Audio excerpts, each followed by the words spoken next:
Kasha's eyes went wide as she stared at Axis, disbelief written all over her face, as if she'd just heard something impossible. Then she burst out laughing, rolling on the bed. Axis, that little scoundrel, had the nerve to give his father a nickname. She thought calling Magnus Magic Pony was brave enough, but she never expected there to be a Huang Lao Han now. Ha ha ha! That's hilarious, right up there with Magic Pony. But don't let any other Gene Seed Primarchs hear you call him that, or you'll be in trouble, Kasha said, clutching her stomach. With Axis, she always felt relaxed. He was nothing like the dour, formal Imperial officers she usually dealt with. It's just a nickname. What's the worst that could happen? And even if the Primarchs did know, who could stop me? All of them together? I could handle them with one hand, Axis said with a smile. Unless a Primarch awakened and used their warp essence, Axis really had little to fear. After all, once he'd learned the Super Saiyan transformation in its basic form, his strength had increased 50-fold. Don't be cocky. Gene Seed Primarchs aren't only dangerous because of their bodies, Kasha warned. The Primarchs carried warp essence with them, and that made them far more than mere physical monsters. Still, Axis did have reason to be confident. With his Super Saiyan power and other advantages, he truly was one of the most powerful humans alive. But his current title as a Wolf Lord was not the same as a recognized Gene Seed Primarch.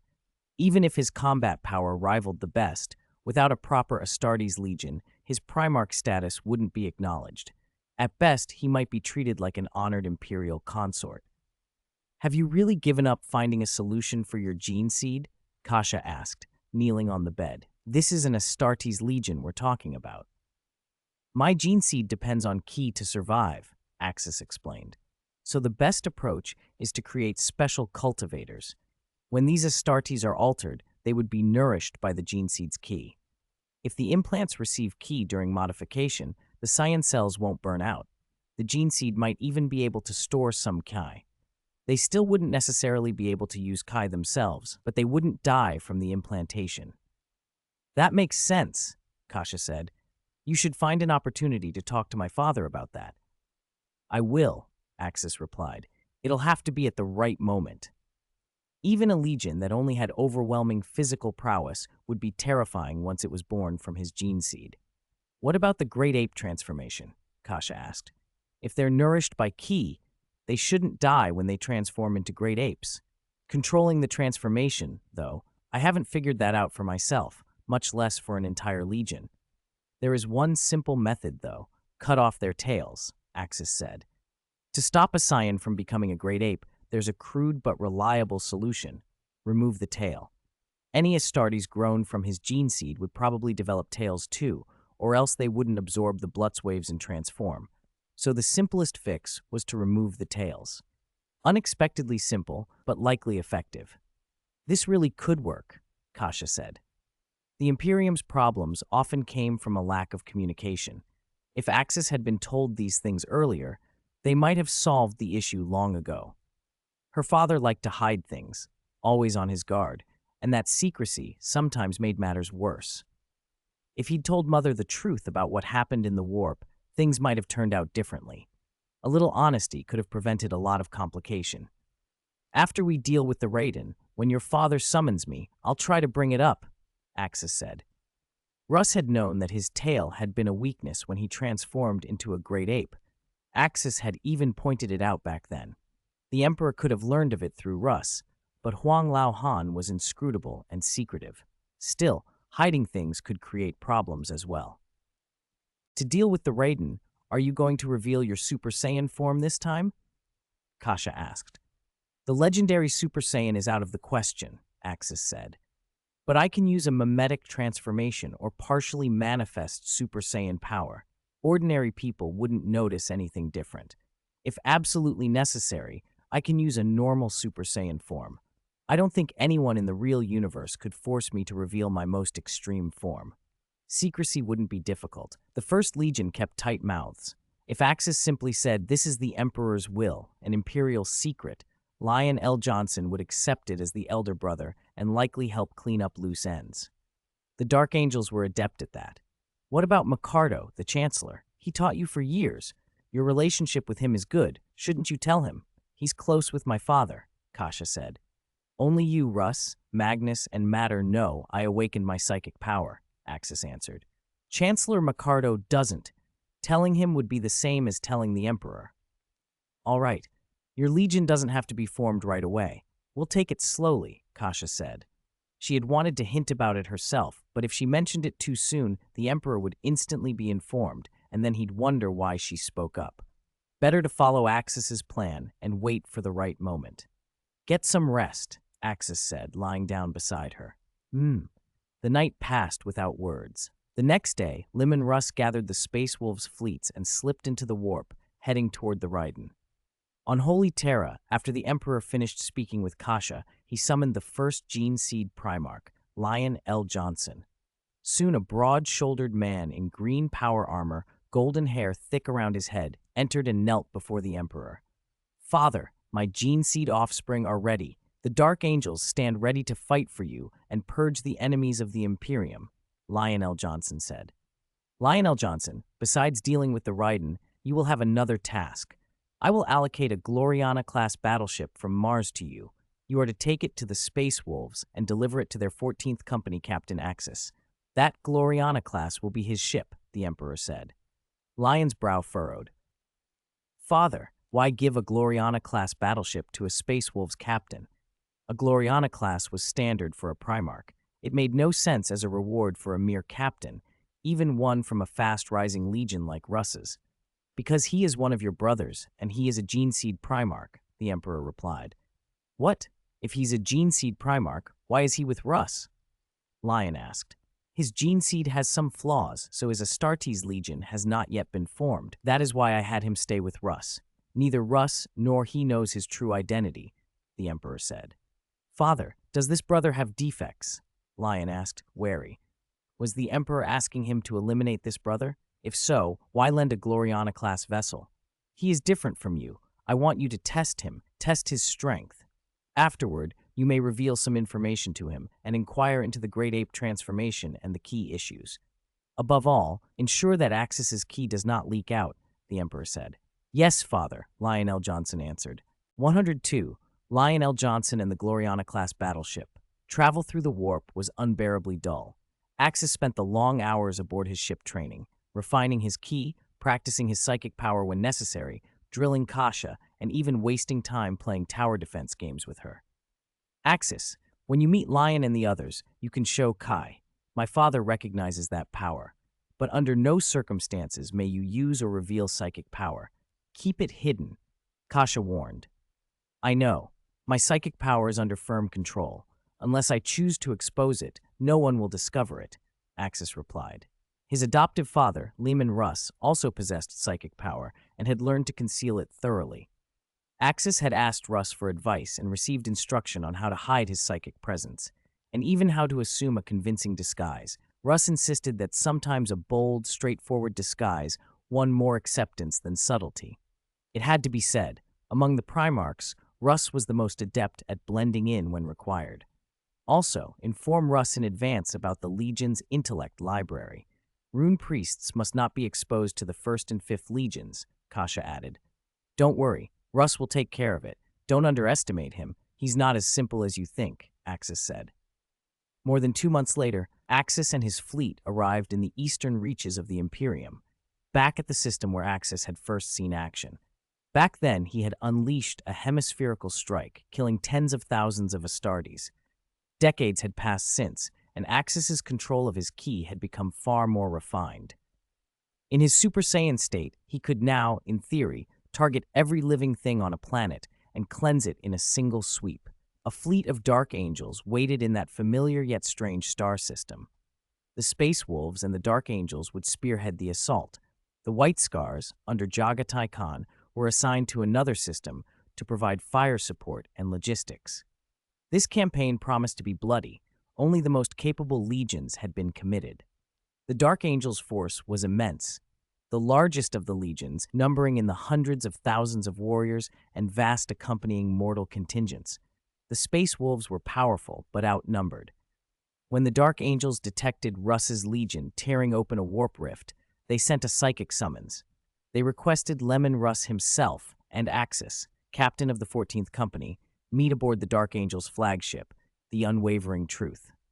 Russ answered immediately by psychic reply.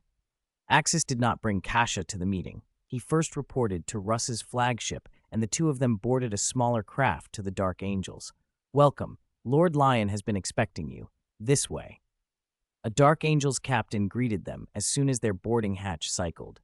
Russ nodded and walked the long corridor with the captain until they reached the bridge of the Unwavering Truth. There, standing in the hall, was Lion L. Johnson, a tall, lean figure in green power armor. He did not embrace Russ. He watched them coolly, offering only a stiff nod. Russ opened his arms and greeted his elder brother warmly, then paused, awkward. Among the Primarchs, Russ had always found Lion the hardest to read. Where others were boisterous or straightforward, Lion was distant and deliberate, a quiet beast of instinct barely masked by civility. Our mission is critical, Lion said. This is the front line. We face an alien race that threatens the Imperium. I hope you will not hold back, Russ. This engagement will be brutal. Russ laughed off the warning with a clap on Axis's shoulder. Don't worry, Lion. We'll prevail. My men and I will put on a show. The strategic picture was grim. The enemy, called the Raiden, had mustered thousands of warships and vast numbers of troops and allied vassal forces. Their fleet outnumbered the Imperium's by a significant margin in the local system. The Dark Angels had arrived days before Russ and Axis and had already scouted the area. Props and probes showed the Raiden were ready for a hard fight. Before the council could continue, Lion turned his attention to Axis. Arrogance is not becoming, brother, but the Emperor has given a reward for service. I bring a Gloriana-class battleship. It will be bestowed upon your most capable subordinate. Captain Axis of the 14th Company, this Gloriana class is the Emperor's gift to you. Axis, who stood barely 2 meters tall without armor, felt the weight of their stares. Primarchs were enormous, well over 3 meters, and often closer to 4 in their harnesses. Axis's height was un-Primarch-like, but his reputation preceded him. He'd been adopted by Russ, later taken to Holy Terra, and subjected to custodian-level surgical modifications, procedures equivalent to those reserved for Primarchs. Aside from not inheriting the Emperor's own gene seed, the changes had been of the same nature. The other Primarchs did not yet know of the warp-related elements of their origins. Lion's briefing continued. Axis had a history no one fully documented. His first mission had been to capture a corrupted Primarch of the Second Legion. The Emperor had ordered extermination, but Axis and Russ had instead captured and healed the fallen Primarch, allowing the Second Legion to be rebuilt. On another occasion, the two of them had struck a world and cut down tens of thousands of warriors in less than a day. Axis's signature power was Ki, a cosmic, non-warp energy with immense destructive potential, capable of increasing physical attributes and granting flight. The honor is mine, Axis said, bowing slightly. Russ beamed. I didn't expect the Emperor to actually give you a Gloriana. Ha! Now the Space Wolves have 2 of them. It was a triumph, proof that the planets Axis had conquered and the blood paid in conquest had not gone unnoticed. Lion explained the vessel. The Gloriana carries vast armaments and a massive complement, hundreds of thousands of personnel, senior navigation and psychic staff, and its own escort screen. He listed the staff: a senior navigator, 3 psychic communicators, and 4 escort frigates. Make good use of her. When do we depart to deal with the Raiden? Axis asked. He preferred action to parley. Lion pointed at the tactical displays. Their fleet is comparable to ours here. They are prepared. This will be a hard space battle. Axis's plan was simple and brutal. Then we bait them, expose our main fleet's position, draw them in, and annihilate them. If the enemy dared close within the same system as Axis, he knew he could decide the battle's outcome with his Kai. Lion, cautious by temperament, objected. You are confident, but their numbers are greater. I intended we lie in ambush, strike at their rear when they are overextended. Russ laughed. Brother, the Emperor sent you and Axis for a reason. Let us see Axis's power. As long as their fleet shows itself, the Raiden will not stand. Lion's eyes flicked to Axis with a measured curiosity. Axis, come with me to the training chamber. I wish to see this strength for myself. Russ choked back a laugh and turned a quick, warning cough into a discreet signal, his look saying plainly, Don't. He had been with Axis long enough to know how catastrophic his power could be. But Lion's curiosity would not be denied, and the unwavering truth's training hall awaited, the quiet before another storm. How terrifying had Axis become? He could casually shatter planets and stride through sky and earth alike. One punch could crumble a mountain, another could obliterate a continent, shift tectonic plates. A single stomp could trigger a quake across the entire world. What kind of power was that? In Russ's eyes, among all of humanity, only the Emperor could keep Axis in check, and without psychic support, even the Emperor might not be able to beat him. I know what I'm doing. I won't hurt Axis. I'm only sparring with him, stopping before it gets serious, Lionel Johnson said. As the most formidable of the Gene Seed Primarchs, the Lion was supremely confident. His strength was unmatched among men, second only to his Gene Father, the Lord of Mankind himself. Not even Horus or Sanguinius compared. So when he learned that Axis was also a Gene Seed creation, a war weapon personally shaped by the Emperor, Lion wanted to test him.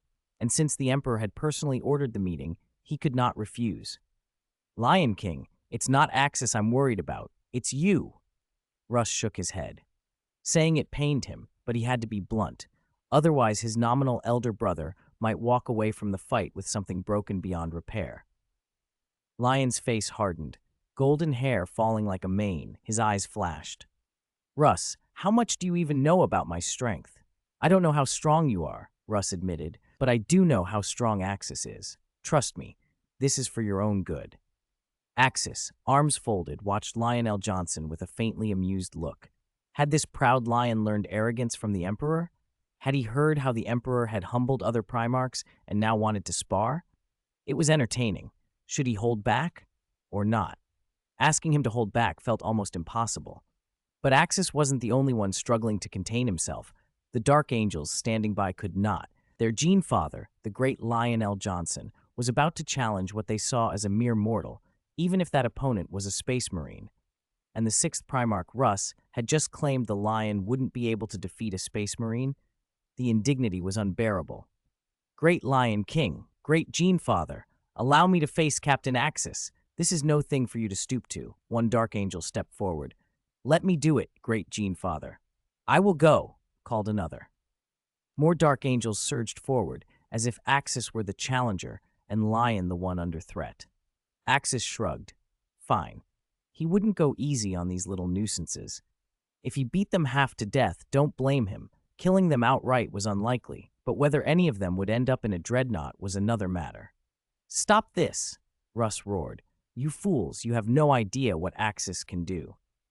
To a being like Axis, a space marine in power armor was not much better than a mortal. Either could be felled with a single strike. The roar shook some of the nearby Dark Angels off their feet. Russ's anger was real. My Gene Seed sons, you have no authority to lecture Russ, and this duel is not for you to decide, Lionel Johnson answered, stepping in front of Russ. The Emperor had commanded this. He must obey. The Lion King and the Wolf were at odds. Russ looked at Lionel Johnson in shock, then comprehension. If the duel had been arranged by the Emperor, it couldn't be stopped. Why would the Emperor order such a mismatch? If your sons want to test my strength, fine, Axis said. I'm in a hurry. Let them all come at once. Anyone not convinced, bring them. A Dark Angel scorned, presumptuous, kneel before a Primarch. He reached out and pressed his hand onto Axis's shoulder, forcing down with the kind of strength that could buckle power armor. Axis didn't move. The Dark Angel tried harder, then another placed his hand on the other shoulder. Between them, they pushed with a force meant to crush. Nothing. Only then did the two realize Axis wasn't wearing power armor. He wore only a tight inner suit. A space marine's strength when unarmored was nowhere near their armored output, a difference of magnitude. Did you both forget to eat? Are you women in disguise? Axis sneered. Why are you so weak? The two Dark Angels lost their composure and kicked for his knees. A loud bang echoed as both sets of leg armor deformed. Their legs went numb from the impact, and their balance wavered. This is the first time I let you. That's the Space Wolf's courtesy. The second time I let you out of respect for your Gene Father. The third time, don't blame me for being rude. Get out! Axis snorted, and a terrible pressure erupted from his back like an invisible shockwave. The two Dark Angels flew backward, crashing into the wall and embedding into it. Axis had not moved. His aura alone had done it. The witnessing Dark Angels stared, stunned. A man without power armor could exert such force? Russ didn't intervene. He wanted Lion to see exactly what he was facing. Don't say I'm bullying you. If you're not convinced, come at me together. If you can make me take a single step, you win, Axis challenged. Those words lit a fire under the Dark Angels. Their brethren in full power armor had already failed. It was a humiliation they couldn't abide. Bastard, don't be arrogant. I'll show you the power of the First Legion. Let me show you the Knights of Caliban. I'll take him. A dozen Dark Angels surged. Axis sneered and threw a single punch that launched the closest man like a rag doll. He stood immobile as a mountain, but moved with impossible speed when he struck. Bang after bang, dull, heavy thuds, as charging Dark Angels were sent flying. Power armor meant nothing to Axis's iron fists. Breastplates caved, pauldrons shattered, and some were blasted into walls, stunned and broken. Too weak. Is this the First Legion? Axis mocked. Maybe I should make you dresses. From today on, you Dark Angels should wear dresses. Your fists are as soft as women's. Lionel Johnson bristled, but Russ remained between them, a steady hand on his brother's shoulder. The insult only riled the Dark Angels further. More leapt into the fray, surrounding Axis. Axis's back elbow caught an ambusher and drove him into the deck with a boom. The floor cracked. The man's back armor deformed, and he was pinned into the alloy plating. The rest finally understood. This was no ordinary opponent. Yet the pride of the First Legion would not allow retreat. "Form up! All together!" barked an old veteran. They circled, closed ranks, and pressed in to overwhelm him with numbers. Axis's lips twisted into a smile. He gently planted his right foot and stomped. The entire training hall shuddered like it had taken an orbital strike. A shockwave rolled out from him, and every nearby Dark Angel was flung like autumn leaves, tumbling, slamming into bulkheads and decking. With a single stomp, he had wiped out the assembled squad. From where he stood, Axis had not moved half a step. Hundreds of Dark Angels lay scattered, unable to rise, glaring at him with furious, humiliated eyes. Hundreds felled by one of Leman Russ's gene seed sons. How could they accept it? Lion L. Johnson's pupils tightened. This youth's power was real. Russ sighed and patted the lion's shoulder. "Now do you understand? This kid is terrifying." Lion was silent a moment. Then he drew the lion's sword slowly. His golden gaze flared with the thrill of battle. "No," he said, voice low and hungry. "If anything, I want to test him further." 104. Lion King Vaxis Russ was getting irritated. "Fine, do whatever you want. I warned you. If you want to get battered, go ahead." "The power he's shown is impressive," Lionel Johnson said calmly. "But it won't make me, Lionel Johnson, back down." The might Axis was displaying was the baseline for a gene seed Primarch, the sort of combat power any of them should naturally wield. Any one of those Primarchs could cut down hundreds of Space Marines without breaking a sweat. Axis's grin widened. "That's more like it. Fighting cannon fodder is tedious." The Lion's physique was rumored to be among the best of the Primarchs, on a par with Russ, Vulcan, and Angron. Axis had long lacked a worthy sparring partner. His grizzled old man, Russ, knew Axis's true strength and wasn't about to be a punching bag. Thor and Duo were busy, one off on Fenris, the other spending his days using Ki to bolster the Space Wolves, so neither could be spared. Now a genuine opponent had presented himself, and Axis wasn't about to refuse. "Follow me. We'll go to the training ground." Lionel Johnson slung the lion sword over his shoulder and led them to a vast practice hall in the lower decks of the Indomitable Truth. The space was styled like an ancient knightly monastery, a deliberate recreation of the old Caliban Knights' training grounds the Lion had once known. After his return to the Imperium, he'd had the basement remodeled to remind him of those days. "Axis, go easy on him when you fight later," Russ said, looping an arm around Axis and lowering his voice. He even used psychic power, speaking as though placing the words straight into Axis's mind, to be certain his proud elder brother wouldn't hear. Axis smiled and nodded. Gene seed Primarchs healed rapidly. They were hard to kill, at most grievously wounded, and back on their feet after a few days of rest. "Stop your meddling, brat. This isn't really Lion L. Johnson choosing to fight you. It's an order from Father," Russ added through their psychic link. "Father? You mean the Emperor wants Lion L. Johnson to test my strength? Axis replied mentally. That didn't seem right. The Emperor already knew his power.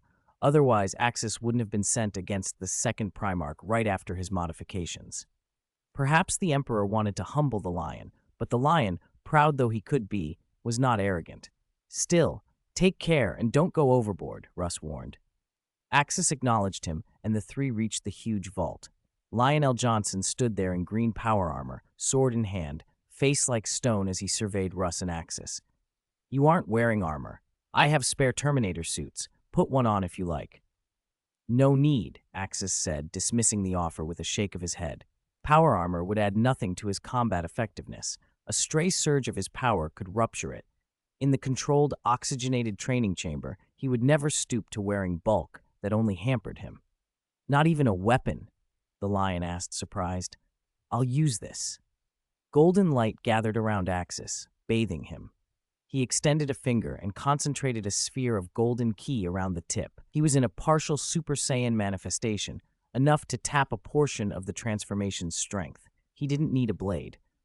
My weapon is a power sword. Take it seriously, Lionel Johnson said, raising the Lion sword, a weapon blessed by the Emperor, its disassembler field capable of rending even Titan armor, and pointing it at him. The idea of facing the Lion with only a finger was insolent. Don't worry, this will do. Axis smirked. Super Saiyan Ki was different from ordinary Ki. It massively augmented the body's strength. After transformation, the body's capabilities could be multiplied many times over. Over the years, he'd learned that his Ki, especially Super Saiyan Ki, could counter disassembler fields. It was why a finger could be enough. The Lion's golden pupils narrowed. With a sudden motion, the Lion's sword's disassembler field flared blue. The ground split as he blurred forward, the blade slashing for Axis's throat with lightning speed, an arc that would have overwhelmed most opponents. Clang. A metallic clash rang out across the hall. Axis had not moved, he'd simply raised a single finger. The golden key at its tip met the Lion sword's disassembler field, sending off sparks like a small sun. What? Lionel Johnson's eyes widened. His Emperor-forged blade, the kind of weapon that could shear through armor, had been stopped by a finger. The disassembler field is strong, but my key is stronger, Axis said, grinning. Without warning, the golden flame at his fingertip erupted and formed into a meter-long sword of pure ki. He had shaped the energy into an actual blade, the wuxia trick he'd once seen in old films. Your sword is a tangible blade. Mine is an intangible one, he said, half boastful, half amused. He swung. A shockwave ran the length of the key sword and slammed into the Lion. Boom. The Lion was forced backward several steps, the alloy floor cracking beneath his feet. Pain jolted through his sword hand. He felt it in the tiger's mouth of his palm. For the first time, a real seriousness entered his eyes. I underestimated you, he admitted. With a roar, the Lion lashed out, unleashing the Primarch's terrifying physical power. Again. His strikes came like a storm of steel. Each blow could have cleaved mountains. Each pass tore the air with explosive sharpness. But Axis simply stood, meeting every slash with that single golden blade. Sparks and shards of disassembler field fought back the key. The floor kept splintering beneath them. Russ hid his face with a hand, shaking his head. This kid, he really doesn't hold back. The Lion angled his sword in a tricky upward slash, aiming for Axis's ribs with a speed that approached the edge of perception. Even someone with Primarch reflexes could be caught by it. Axis parried easily, his key blade striking down in controlled, relentless counters. Slowly, the Lion found himself on the defensive. Every attack Axis threw was heavy and precise, forcing him to commit all his strength just to repel it. It felt like a master instructing an apprentice. Axis seemed to read his every move, to predict every feint. The gaps that once existed in the Lion's offense were gone. Axis's stance was impenetrable. In the struggle, the Lion's power sword began to nick and scrape. The disassembler field showed cracks where the intangible keyblade had struck. Snap! Axis's finger pinched at the Lion's wrist and flicked. A shockwave slammed up the Lion's arm. His hand went numb. The Lion's sword flew from his grip with a metallic screech and embedded itself in the far wall with a clang. Lionel Johnson dropped to one knee, trembling and gasping. He had been pressed under a pressure he'd never before known. Since coming into being, since gaining sentience, No one had ever so utterly dominated him in straight physical combat. Not even the Emperor had achieved such complete suppression without resorting to psychic powers. "You lose," Axis said, dissipating the Keyblade. He felt the effectiveness of the move. Perhaps next time he would launch the Keyblade like a Key Blast, Krillin's Blast, or the flashy Six Meridians Divine Sword. He liked the idea of making it fly. For now, standing there with a single finger had been enough. The Key Blast Axis fired was every bit as lethal as a proper Kai Blast. Anyone struck by it would likely be killed. There were so many applications for Kai. Axis remembered scenes from Dragon Ball, warriors who had developed similar energy attacks, members of Cooler's armored squadron who could shape and steer blasts. With precise key control, Axis could make his energy track an opponent. It was brilliant. He could even borrow moves from other shows, Rasen Shuriken, for instance, if he used Ki for it. It might not match a full Ki bomb in raw destructive force, but it looked spectacular. Axis shook his head and glanced at Lionel Johnson kneeling beside him. The Lion had already picked himself up. His face was tight with complex emotion before he finally let out a helpless sigh. "You're right. I've lost, completely. Your strength exceeds anything I imagined. It was a humiliating defeat, total, absolute. Losing isn't shameful, Second Primarch. Even my father couldn't beat me," Axis said lightly. "And your technique isn't what lost you the fight." Lion could feel he wasn't outclassed in skill. If anything, he had the superior technique. But Axis's speed, reflexes, and raw strength had crushed him. Lion's attacks were easily neutralized. Any return strike demanded his full effort to block. It felt like a child outmaneuvering an adult in form, but utterly unable to overcome the adult's power. Axis smiled inwardly. Ki had an overwhelming quality to it. When your combat power outstrips an opponent completely, you can toy with them. Dragon Ball had shown this repeatedly, characters reduced to helplessness when facing someone far beyond them. If Axis wanted to, he could have finished Lion with his arms folded, arrogant and effortless. His opponent's attacks had looked like slow-motion replays. They simply weren't on the same level. "Is that all you've got? Why do I feel like you're holding back?" Lion asked. He'd noticed the golden glow Axis had displayed, and he suspected something even greater had been suppressed. "That was only part of my power," Axis admitted. "I didn't use my full strength. I have a special transformation. Golden Ki floods my body, my hair stands up and goes gold, and my pupils go green. In that state, my combat power increases more than 50-fold. What you saw was just a hint of that transformation." A partial manifestation of a Super Saiyan-like form was different from an overloaded mimicry. It could only be used by someone who'd mastered the transformation. An ordinary Super Saiyan display would be used openly many times in the future. There was no point keeping it secret. Russ already knew about this form. The legendary Super Saiyan, however, remained unknown to him. "Humph. Does your transformation have a great ape stage?" Lion asked. It had been one of the Emperor's assignments, to study the principles behind the great ape state. Lion had hoped Axis would demonstrate it in combat. A 50-fold increase was terrifying. If true, Axis's golden form would make him unstoppable. Axis's great ape isn't a refined form. It turns into an irrational monster and isn't as potent as the golden transformation, only about a 10-fold boost, Russ said bluntly. In his view, the great ape had no redeeming qualities. It was simply becoming a monster. The conditions were strict. You needed a tail and a sufficiently round satellite reflecting stellar light. Axis had once used it as a child and nearly killed himself. Fortunately, his tail had been severed. He always took care now, wearing a protective visor whenever he encountered bodies with bright moons. Lion's expression grew serious. "There's something else I need to tell you, Axis. You're not a custodian." Axis's strength had already impressed Lion, combat power far beyond a Gene Seed Primarch's norm. Lion decided it was time to fulfill the Emperor's command and reveal the rest. Russ was the only one who didn't know the truth. He opened his mouth in shock, but Lion silenced him with a cold snort. Axis's mouth twitched. Russ's surprise was genuine. "After you were brought back to Holy Terra, your genetic modification took place in the lowest levels of the Imperial Palace in the Himalayas," Lion went on. "That lab wasn't for custodian surgery. It was where Father once created the Gene Seed Primarchs. You weren't modified into a custodian. You were modified as a gene seed Primarch. Except you were not cultivated with father's blood. Every other part of your modification matched a Primarch's. Primarch? Russ repeated, dumbfounded. You mean Axis is actually a gene seed Primarch?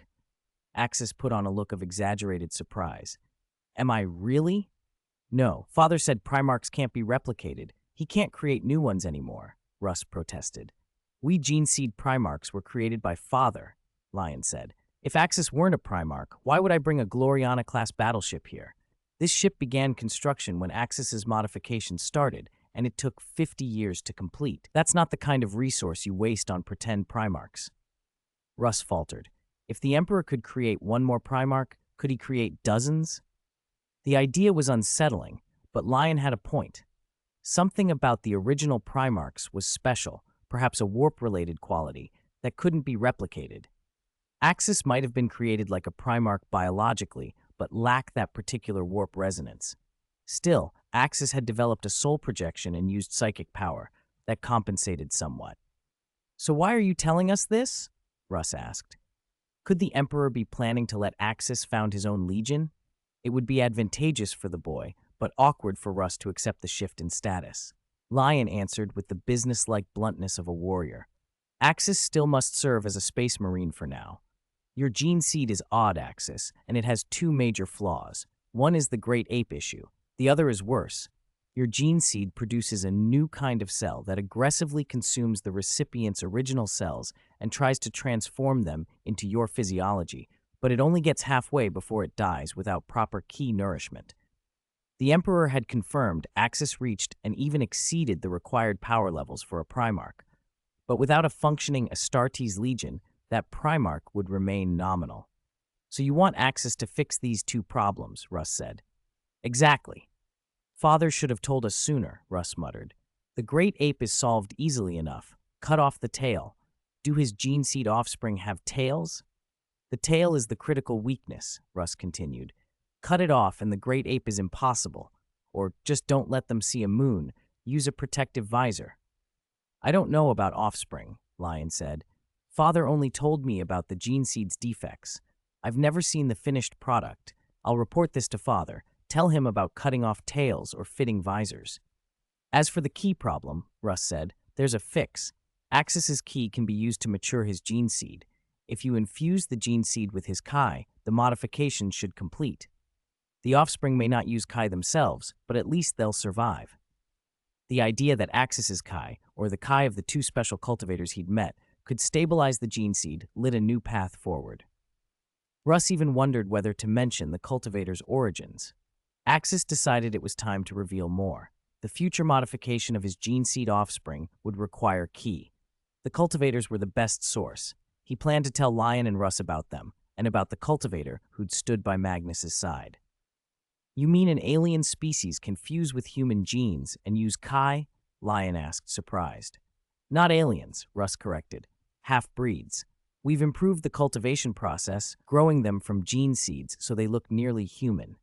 Can one be made from my gene seed? Lion asked. You can, Axis said, but it'll cost extra. He'd given one to Magnus as a favor. Magnus had helped him awaken his psychic power, cultivate the intellect library, and teach him sorcery. Russ was his father. That was family. But for Lion, that would be a business transaction. This kind of specialty didn't come free. Lionel Johnson stared at him. Money? That word felt ancient to him.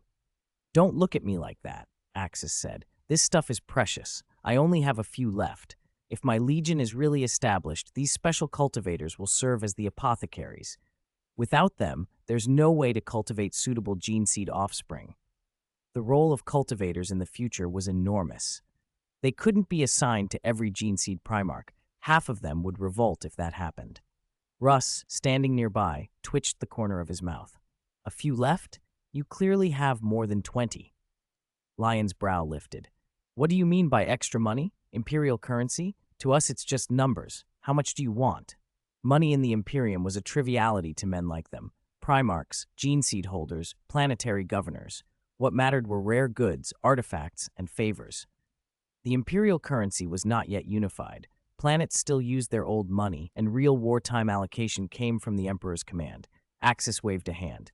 It's just a metaphor. I'm saying I can't give these away for free. So what do you want? Lion asked. Axis considered. What did the Primarch lack? Top-tier power armor? He didn't need it. Power weapons? Not short on those. Battleships? He already had a Gloriana. If Axis reached Primarch status, the Mars Mechanicum would customize any ship he wanted. There was nothing Lion clearly lacked. Russ broke the silence. How about this? A blank writ. Lion, you sign your name.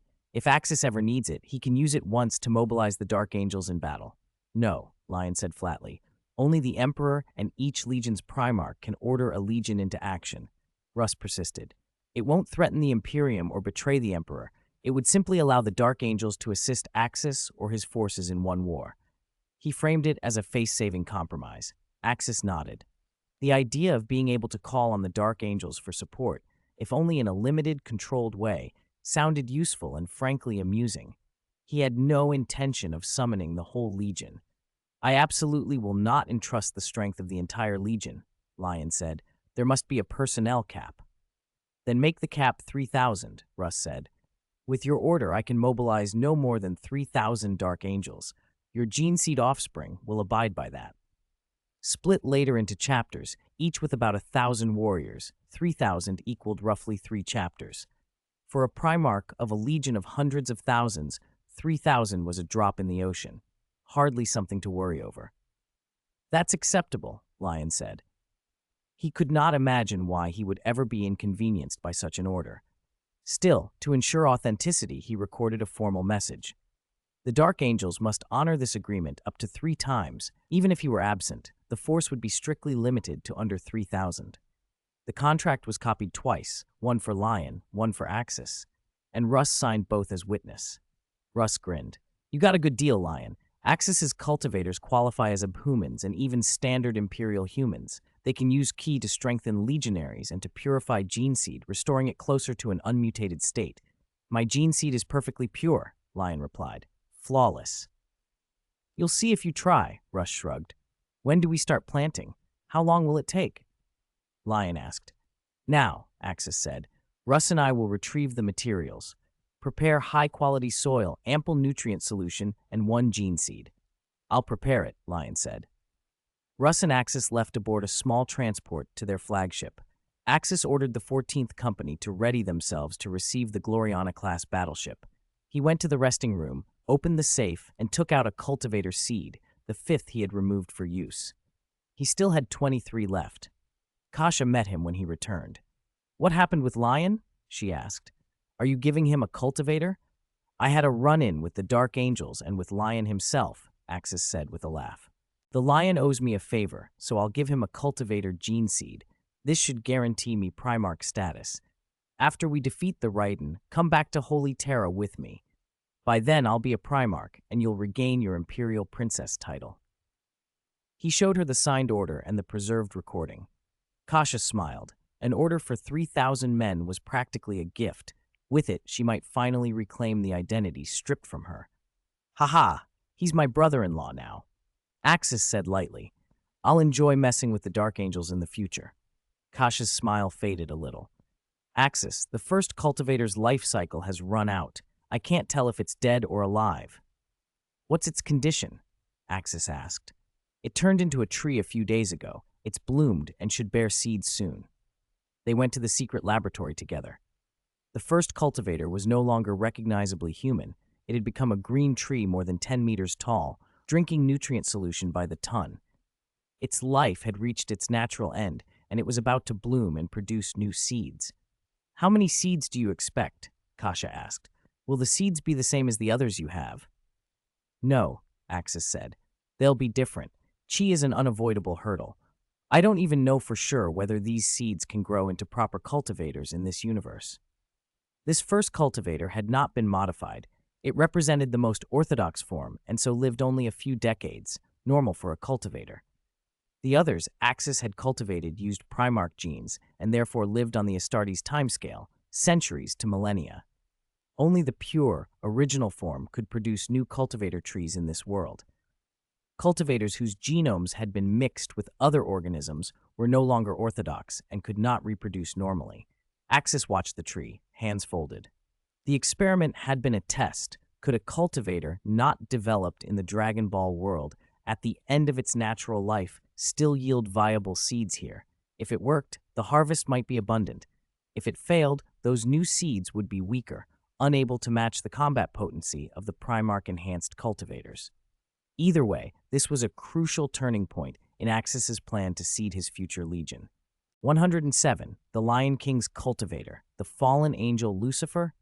If these cultivator seeds can't be planted freely, then the key imbued cultivator seeds Axis possesses will be a rare commodity. Axis had to think about the cultivator's lifespans. Otherwise, the last batch of seeds might be used up before they were even deployed. Axis stepped forward and gently touched the swollen bud that held the cultivator seeds. He estimated he could harvest several hundred seeds from it this time. If they don't have Ki and only have that fusion ability, you'll have to give them special genes, Kasha said. But that would make an outright alien army. Axis, you'd better keep them secret. That's a good point. I understand, Axis nodded. Fusing genes from other creatures wasn't out of the question. He even considered whether he should set his homeworld to something like Catacon someday. A brutal death world to most, but to Scions, a perfect proving ground. The population was small, but conscription would be fierce. Everyone who'd used Catachan Tough swore by them. Let's test it later. Maybe we can add some immortal blood and see if we can make your cultivators immortal, Kasha suggested. I know. These seeds will probably need a few more days to mature. I'll leave for now. Take good care of them, Axis said. Kasha nodded and watched him go. What she really wanted to say was whether she should use her old father's blood to cultivate a special cultivator. That would be difficult, though she was tempted to sneak some of it. Kasha, for the moment, had turned into a thoroughly scheming little devil. Axis rendezvoused with Russ, then boarded a small transport and rode to Lionel Johnson's flagship, the Truth. After meeting Lionel Johnson, they wasted no time and went straight to the underground laboratory, which had already been filled with rich black soil. Several large barrels of nutrient solution sat ready, and Lionel Johnson produced a gene seed to use. Lionel Johnson's gene seed was far superior to Russ's and Magnus's. Its warp taint was negligible. Axis could still sense the faintest trace of warp power, so he used his key to purify and baptize the gene seed. Minutes later, the small fleshy sprouts around the seed were completely cleansed. The seed became perfectly smooth. Is this the perfect gene seed you mentioned? It just looks very smooth, Lionel Johnson said. It's not just appearances. Once these perfect gene seeds are implanted in new recruits, the benefits are enormous. When your special gene seed offspring is cultivated, he can evolve your gene seeds for you. Very effective, Russ said. He envied Lionel Johnson's flawless seed. Its stability explained why the Legion had always been one of the strongest even before the Primarchs returned. Lionel Johnson nodded, thoughtful. The seed was handsome. Axis buried the perfect gene seed in the black soil, placed a cultivator seed on top, covered them carefully, opened the nutrient solution, and poured it over. He even had Lionel Johnson offer a little blood as extra nourishment. Then Axis stimulated the seed with his key. A few hours later, a special cultivator hatched. A figure stood before them, human in appearance, sharing much of L. Johnson's features, but with slightly yellowish skin, a shaved head, and slightly pointed ears. He was massive, about 2.4 meters tall, muscles bulging, half a head taller than a normal space marine. "Father," the new cultivator cried, kneeling on one knee. At the same time, Axis established a psychic link with the cultivator, giving himself the highest level of control over it. Lion L. Johnson stared, incredulous. He had expected a monster. He had not expected an actual human. By Imperial law, this was a human, not even a half-breed. A little aside, during the Great Crusade, some human regimes encountered by the Imperium believed the Imperium itself to be an alien race stealing human genes, claiming they were the true humans. L. Johnson could even feel the faint, familiar connection between Gene Seed Primarch and offspring. "Look, L. Johnson, this is the cultivator Axis made using your gene seed. I told you I wasn't lying. He really is human. Plant him with a gene seed and he'll develop the 19 Astartes organs." Russ said. "It's unique. I can feel the connection. He is human, no doubt," L. Johnson said. "Father, please give me a name," the cultivator asked. After a moment's thought, L. Johnson said, "From now on you shall be called Lucifer. It's the name of a dark angel from the old Terra myths." He had briefly considered Gabriel, but settled on Lucifer. Axis, standing to the side, twitched. A fitting name, the infamous fallen angel, a notorious prodigal son like Horus. Perhaps in time he could be shaped into a fallen angel, a leader for L. Johnson's special offspring. "Yes, Father. From today on, I am your gene seed offspring, Lucifer," the cultivator said, standing and inclining his head. "From now on, you will serve as my personal bodyguard. You have a black carapace. Go and be fitted with Terminator power armor," Lionel Johnson commanded, waving to his dark angels to take Lucifer away. "Axis, I feel this gene seed offspring is incredibly powerful in combat," L. Johnson said once Lucifer had been escorted off. "He is. With Kai, he could defeat a gene seed Primarch. Even without Kai, his combat capability rivals a Primarch," Axis replied. The Astartes version of these cultivators were even stronger than the Doo recently planted, with combat strength near 8,000 and the potential to exceed 10,000 as they matured. They could grow through cultivation, though their rate and aptitude weren't exceptional. "You have given me a great gift. I was wondering who to spar with," Lionel Johnson said excitedly. With this powerful offspring, he finally had an excellent sparring partner. "When we return to Holy Terra, use your key to evolve perfect gene seeds, and your Astartes Legion can be established. I can help you find recruits. Our Caliban Knights are excellent," L. Johnson promised.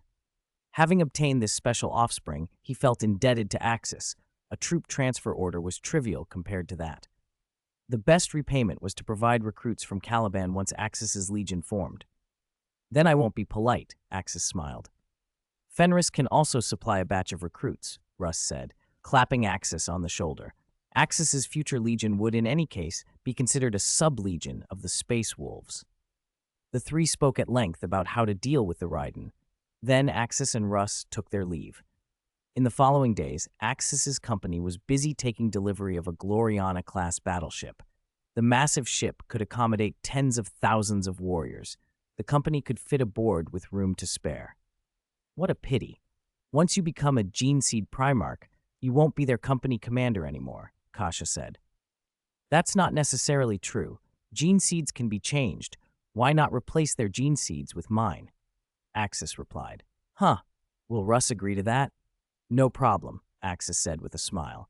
He and Russ had already discussed it. The two legions would keep close ties, and many of Axis's warriors would come from Fenris until he settled on a homeworld. A few days later, the giant tree that had grown from Axis's first cultivator was completely withered. The huge bud burst open, scattering cultivator seeds everywhere. The trunk was dried and dead. Axis and Kasha went to the secret laboratory and collected hundreds of cultivated seeds. Axis, all the seeds have been collected. This little one's soul is ascending to the Imperium, Kasha said. Through her psychic sight, she could clearly see that the green cultivator's soul had already entered the Imperium, the warp. The transparent green soul waved at them. Axis seemed to understand something immediately and released his psychic power. 108. Update later today for my father's birthday. I'll post the update this afternoon. The whole family went out for an all-you-can-eat hot pot at noon to celebrate my father's birthday. Thanks for understanding. I won't be skipping an update. 109. Materialized soul, body, resurrection, rebirth. After more than 20 years of cultivation, Axis had finally learned to partially project his soul using psychic power. The released soul greatly amplified his psychic influence. Under that influence, the green cultivator's drifting spirit was intercepted and prevented from slipping into the warp.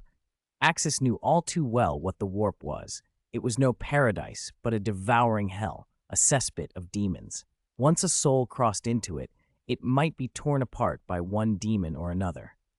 This cultivator's soul had been nourished by ki for over 26 years. It was unusually strong. It wasn't as powerful as some of the truly great souls Axis had encountered, but it far outstripped an ordinary psyker's essence. A soul like that entering the warp would be a beacon, drawing predators from all directions. It would be overwhelmed almost instantly, perhaps even consumed to fuel a greater demon. Worse, powerful demons could absorb fragments of a soul's memories. If they devoured this cultivator's soul, many of Axis's secrets could be exposed. Under no circumstances could the first cultivator's soul be allowed to drift away. Axis, souls belong in the warp. They can't exist in the material universe for long, Kasha said, helpless.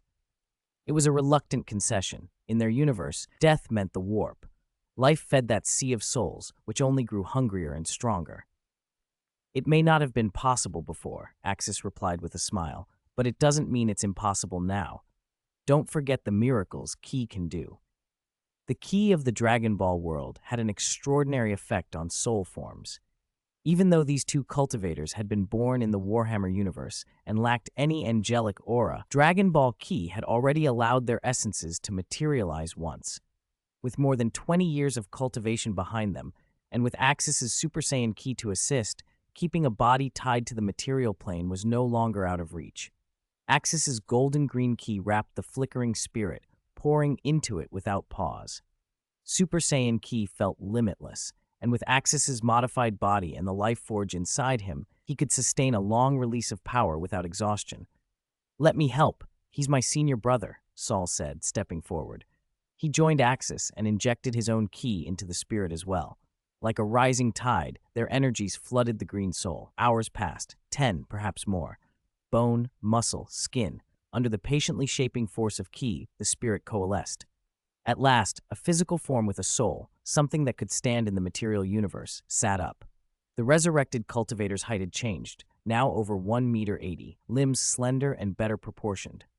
He still looked like a cultivator, but no longer like a mindless grunt. He looked capable. Master, I have a body again. I can feel my heartbeat. Am I still dead?" The cultivator stammered, bewildered. He could smell and see. He could feel warmth. He did not know how to describe the sensation, alive, yet not entirely.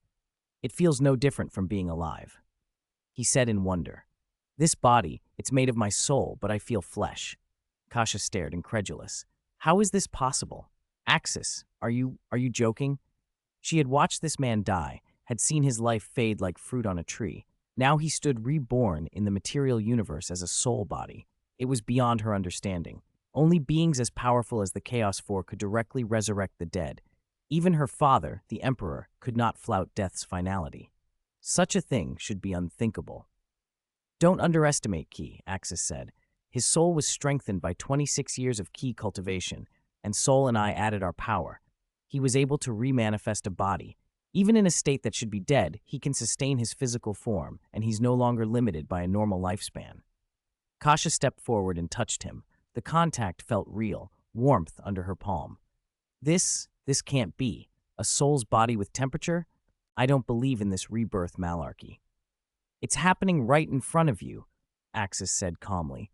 "You don't have to like it, but you can't unsee it." Kasha drew a breath.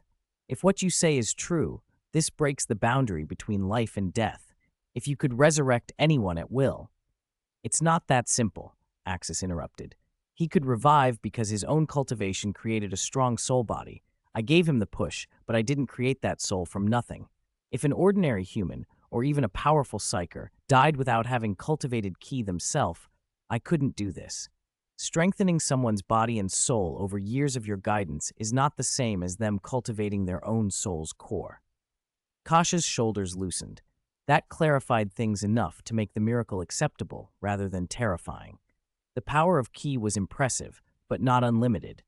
"Good," she said. "If it were that easy, it would be truly frightening." Axis only smiled. He couldn't resurrect anyone he wished at this moment, but his Ki continued growing. If ordinary Ki could do this given the right conditions, what might the Ki of a god accomplish someday? Super Saiyan God, god of destruction, god of war, possibilities that made him quietly ambitious. "Let's give you a name," Axis said, looking at the green man. "Today is your rebirth. Do you want to pick one, or shall I?" "Great master," the cultivator said eagerly, bowing on one knee. "Please give me a name. I want to follow you again, and this time I want to fight for you." Axis considered, then smiled. "From now on, you're Phoenix, reborn from fire." "Phoenix," the cultivator echoed, accepting the name. Kneeling, he pledged himself anew. The name suited him, a soul reborn, tempered by flame. "Congratulations, brother," Saul said, slapping Phoenix on the shoulder. Phoenix represented the pure primitive type of cultivator, no human genes grafted, no later augmentations. Later generations had been mixed and were, in some ways, no longer true cultivators. Kasha frowned at Phoenix's appearance. "He's still not fit to go out in public," she said. "Even at 1 meter 80, he was a green alien monstrosity." "I used to lurk in shadows," Phoenix replied without embarrassment. "I can do so again." "Then stay aboard the ship for now," Axis said. "Perhaps later we can alter your outward form. For the moment, hide." "Yes, Master." Axis set Phoenix's affairs aside and took out another cultivator seed, one that had been grown here in the material universe. He buried it in dark soil and soaked it with nutrient solution. This time he did not stimulate it with ki. The seed absorbed the nutrients, trembled, then quickly took root and sprouted. Unlike the original Dragon Ball seeds, these local seeds did not need Axis's ki to awaken. Within a minute, a small green creature, about 1 meter 40, pushed itself from the dirt, blinking. It crawled toward Phoenix and immediately displayed a friendly, almost filial expression. "Master, this one is linked to me. I can tell he's my offspring," Phoenix said, surprised and pleased. "Of course he's from you. He grew from your seed," Axis replied. "But this little one shows no ki signature. He's pure plant life right now." The hatchling had no trace of ki. Without ki enhancements, its combat ability was only a fraction of an original cultivator's, barely able to overpower a human and hopeless against an Astartes in power armor. "Master," Phoenix said, hopeful, "could you try stimulating my seed with ki? Maybe your kai will cause a change." 110. Second-generation cultivator fusion option. Randan is coming, Axis nodded. Injecting chi energy was indeed an option. These cultivators were too weak for him now. They couldn't even serve as proper cannon fodder because their output was so low. Their reproduction rate was far slower than orcs. The seeds sprouted quickly, but their growth afterward lagged. "Axis, Phoenix is right. Try using chi. Maybe it will let these cultivators learn chi energy," Kasha said. Axis took out another seed and planted it in the soil. After pouring in nutrient solution, he lightly stimulated it with his chi. The seed reacted far more intensely on contact. He didn't hesitate and pushed more chi into it. Under Axis's infusion, the seed reacted violently, reaching a critical point in seconds. If he kept pumping chi in, it would explode. This was nothing like the first-generation seeds. These cultivators had been adapted to the Warhammer universe, an entirely different environment, and they were a new generation. The soil began to shudder. A few minutes later, a green cultivator burst out, about 1.6 meters tall and far more robust than the previous ones. It was extremely muscular, almost a giant compared to the earlier hatchling.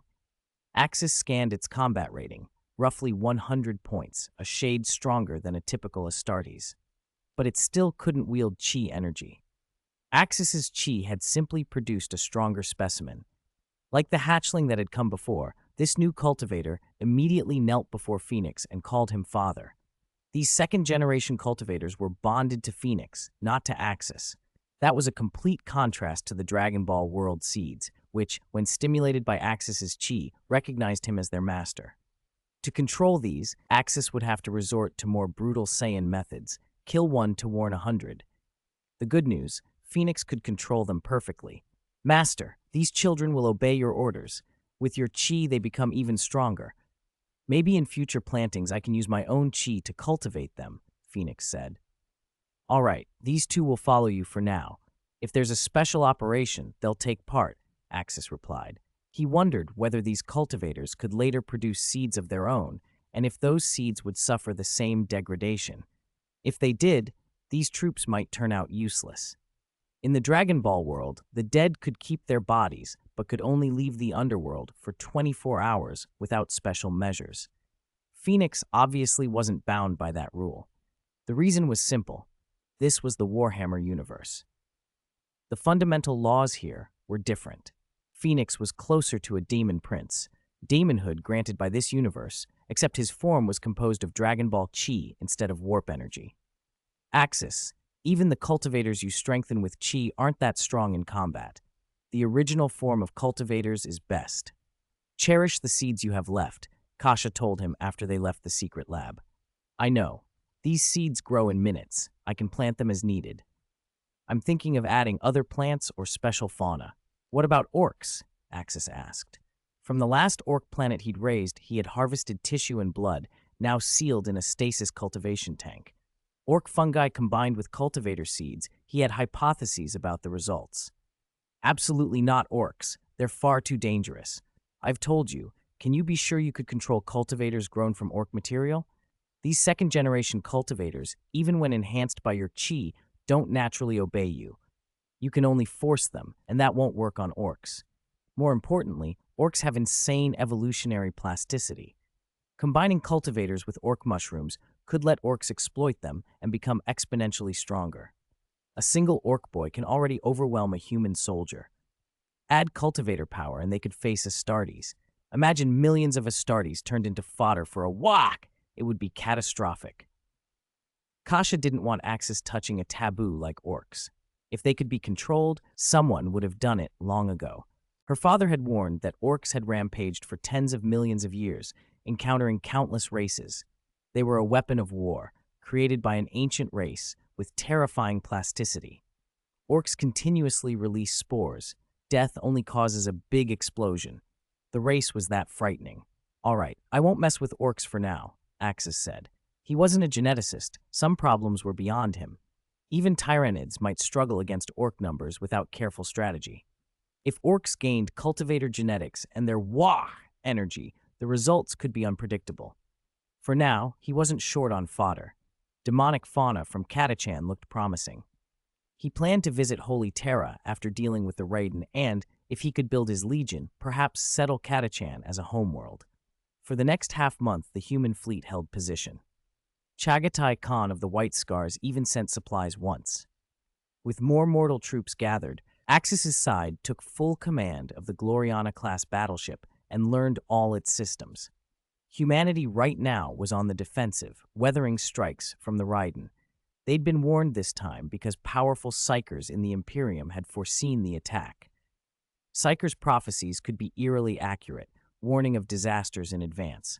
During the 40K era, the Librarium and Chapter Psychers had repeatedly foreseen threats. That was why Axis, Russ, and Lionel Johnson had arrived earlier to prepare defenses. Psychic power was invaluable, not only for its destructive might, but for its glimpses into the future. Then, the outer system sentries raised the alarm. A rift had opened in the system's outer reaches, and strange black ships were pouring through. The vessels ranged over 5 kilometers in length, some over 10, forming a massive fleet. Lionel Johnson immediately contacted Axis and Russ. 3 Gloriana-class battleships led the remaining human fleet in a single line. The Zaidan fleet has arrived. Russ, Axis, this battle is about to begin. Our mission is annihilation. We'll form a battle line and hammer them with long-range lance batteries.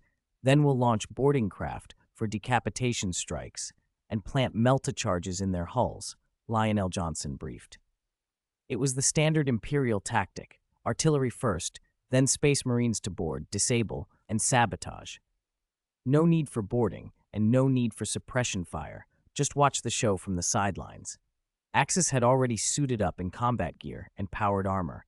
Kasha and Mater, 2 powerful psychers, stood ready to teleport him at a moment's notice. Axis, you're not really going to take on that fleet alone, are you? Lionel Johnson asked.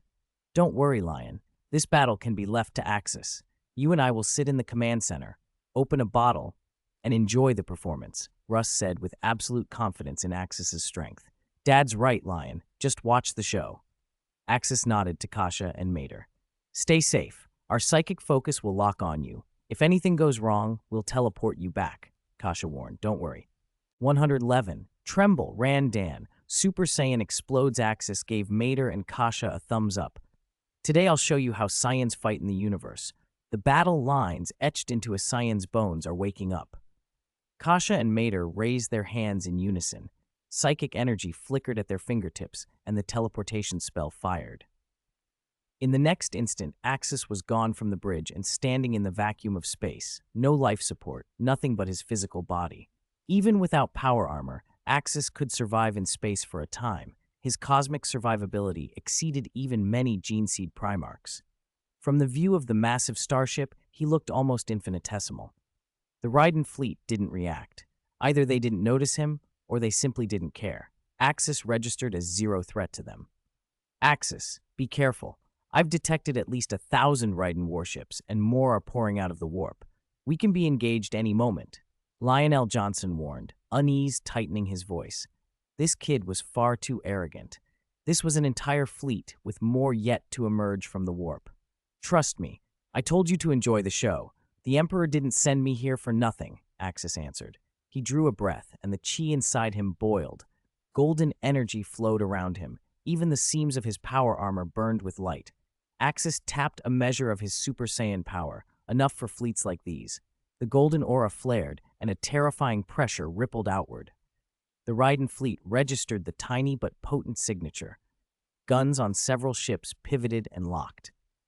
What is that thing? The Raiden Interstellar Commander demanded. A lone human in power armor drifting in front of us. Is he deranged? Did their fleet leave him behind? Another voice suggested. But then the energy on the tactical displays spiked again, and the Raiden commander's compound eyes narrowed. The reading was far too high. Bring the main cannons to bear. Destroy him. Before their guns could fire, Axis raised his right hand, fingers splayed. A thick golden beam erupted from his palm, forming a 1,000-meter-wide lance of light that smote a Raiden cruiser like a god's spear. The void shield on the cruiser flared purple, trying to shunt the energy into the warp, but Axis only increased his output. The overload cascaded through the shield. It failed, and the beam punched through the ship's hull. The cruiser broke and exploded into cosmic dust.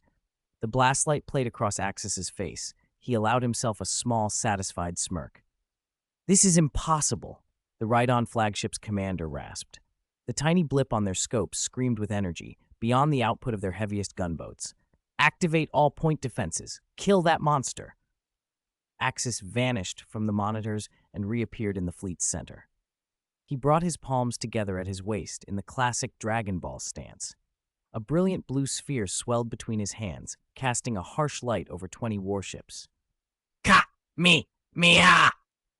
The Kamehameha roared out in a 1,000-meter-wide wave. A battleship in its path tried to turn away, its void shields buckling for 0.3 seconds before collapsing. The beam shredded nanometer-grade armor and cleaved the vessel clean in two. The energy continued on, carving a scorched lane through the formation. Any Raiden ship struck found its shields unable to hold for more than a heartbeat before erupting in brilliant explosions. Axis streaked like a golden meteor straight at the fleet flagship. Alien guns spat fire, but couldn't even graze him. Warp detectors show zero-level fluctuations. This isn't psychic energy, not any known. Boom.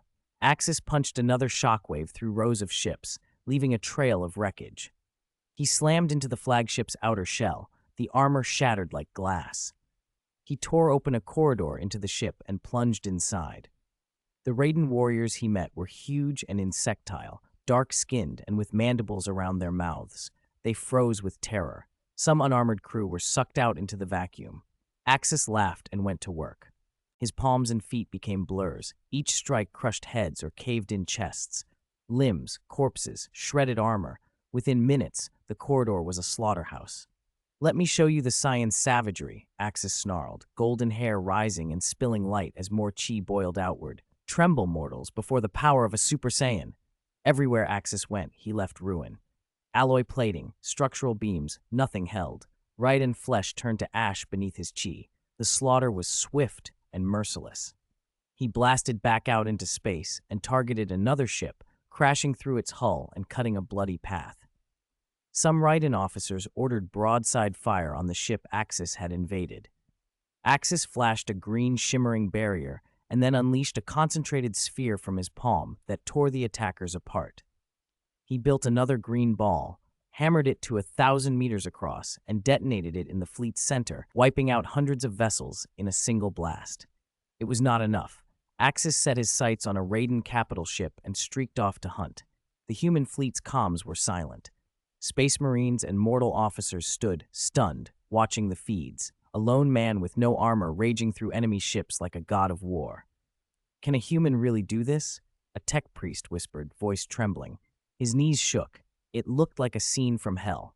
Lionel Johnson clenched his fist, complicated light in his eyes. Axis's power far exceeded his expectations. Suddenly Russ erupted into laughter, draining a swig of mead. See, Lion? That's the strength of my little wolf cub. Don't blink, watch closely. You're about to witness a war like no other. Chapter 112, The God of Destruction, Shining with Golden Light. A Redan cruiser's void shield flared purple for a heartbeat, then a colossal golden beam punched through it. Axis held one hand flat. A torrent of destructive energy gushed from his palm. The Qigong wave tore clean through the first warship and kept going, puncturing 3 more frigates in a single, blinding sweep. Blue-white energy, brighter than a star, roared outward, tapped shredding warships like paper models. Fire! All ships, fire! The Raiden fleet commander's 3 pairs of compound eyes flickered wildly as a high-pitched shriek tore through the comm channel. Tens of thousands of main batteries, secondary guns, and torpedo tubes swiveled as one, locking on to that golden figure. Axis didn't bother dodging. He folded his hands together, and where his palms met a green barrier coalesced. Booms detonated downrange, but the explosions stalled against the emerald shield. Even so, the energy fluctuations rattled nearby hulls. When the flames cleared, Axis stepped out of the blast unscathed, cloaked by the green shimmer. The commander stared, utterly stunned. He had never seen the like. Axis clapped his hands, and the golden aura around him surged tenfold. Light poured from him, washing the field in gold, then detonated outward like a self-destructing star, tearing several adjacent Raiden ships to scrap. The aura pulsed again, and a concentrated flare streaked toward a larger warship ahead, something roughly Glory Queen class. A bigger target would make the hunt more entertaining. Stop him. Ram him with landing craft. The command was cut off. Axis had already transformed into a meteor of pure gold and slammed headfirst into the 25-kilometer-long mothership. Nano-alloy armor melted like wax. He tore into the ship, bulkheads exploding, alien bodies vaporizing into blood mist wherever he went. Monster! A Radan warrior barely lifted his power longsword before Axis flicked a finger and the man's head exploded into fragments. Axis's fingertip was death incarnate. Where it pointed, Qigong waves spat outward and everything in their path detonated. The soldiers and their armor disintegrated into tatters. Thump, thump, thump. Axis moved to the steady cadence of slaughter, and the entire warship shook with every step. 300 fully armed Raiden Imperial guards swarmed from all directions, their power blade nets blotting out the corridor. Axis grinned and clenched his fist. No matter how many small fries there are, there's still small fries. Ha ha ha! His body erupted in golden light. A terrifying burst vaporized the 300 guards in an instant. The shockwave ran down the corridors. The ship's structural skeleton fractured inch by inch until the mothership itself blew apart into a magnificent fireball in the vacuum. Axis flickered through the blaze like a grim reaper in gold, laughing with savage joy. This was a game, and he loved the game. Not enough. Give me more. More warships. I want more. He spread his hands and unleashed a rain of golden energy bolts that found their marks with surgical precision. Boom after boom lit the void as the Raiden formation was shredded. Debris tumbled and burning fragments scattered. Axis darted through it all, each flash marking the end of another hull. He was untouchable, and he was reveling in it. Big bang, he roared. A beam several thousand meters wide cleaved through the fleet like divine judgment. Ships that the beam crossed evaporated without so much as scrap. The space near the warp rift itself began to contort, unable to withstand the energy. Despair spread through the Raiden commanders. This was not a fair fight. They could not win. Retreat! Retreat! One finally broke, a scream on the fleet frequency. Abandoning glory and orders, the remnants spun their drives and tried to flee. The remaining Raiden fleet melted into a headlong rout. The golden figure in front of them was not merely a foe, he was a demon. Axis condensed a blazing energy sphere in his palm. Disappear from me. The sphere flew outward and expanded, swallowing a large portion of the fleeing fleet.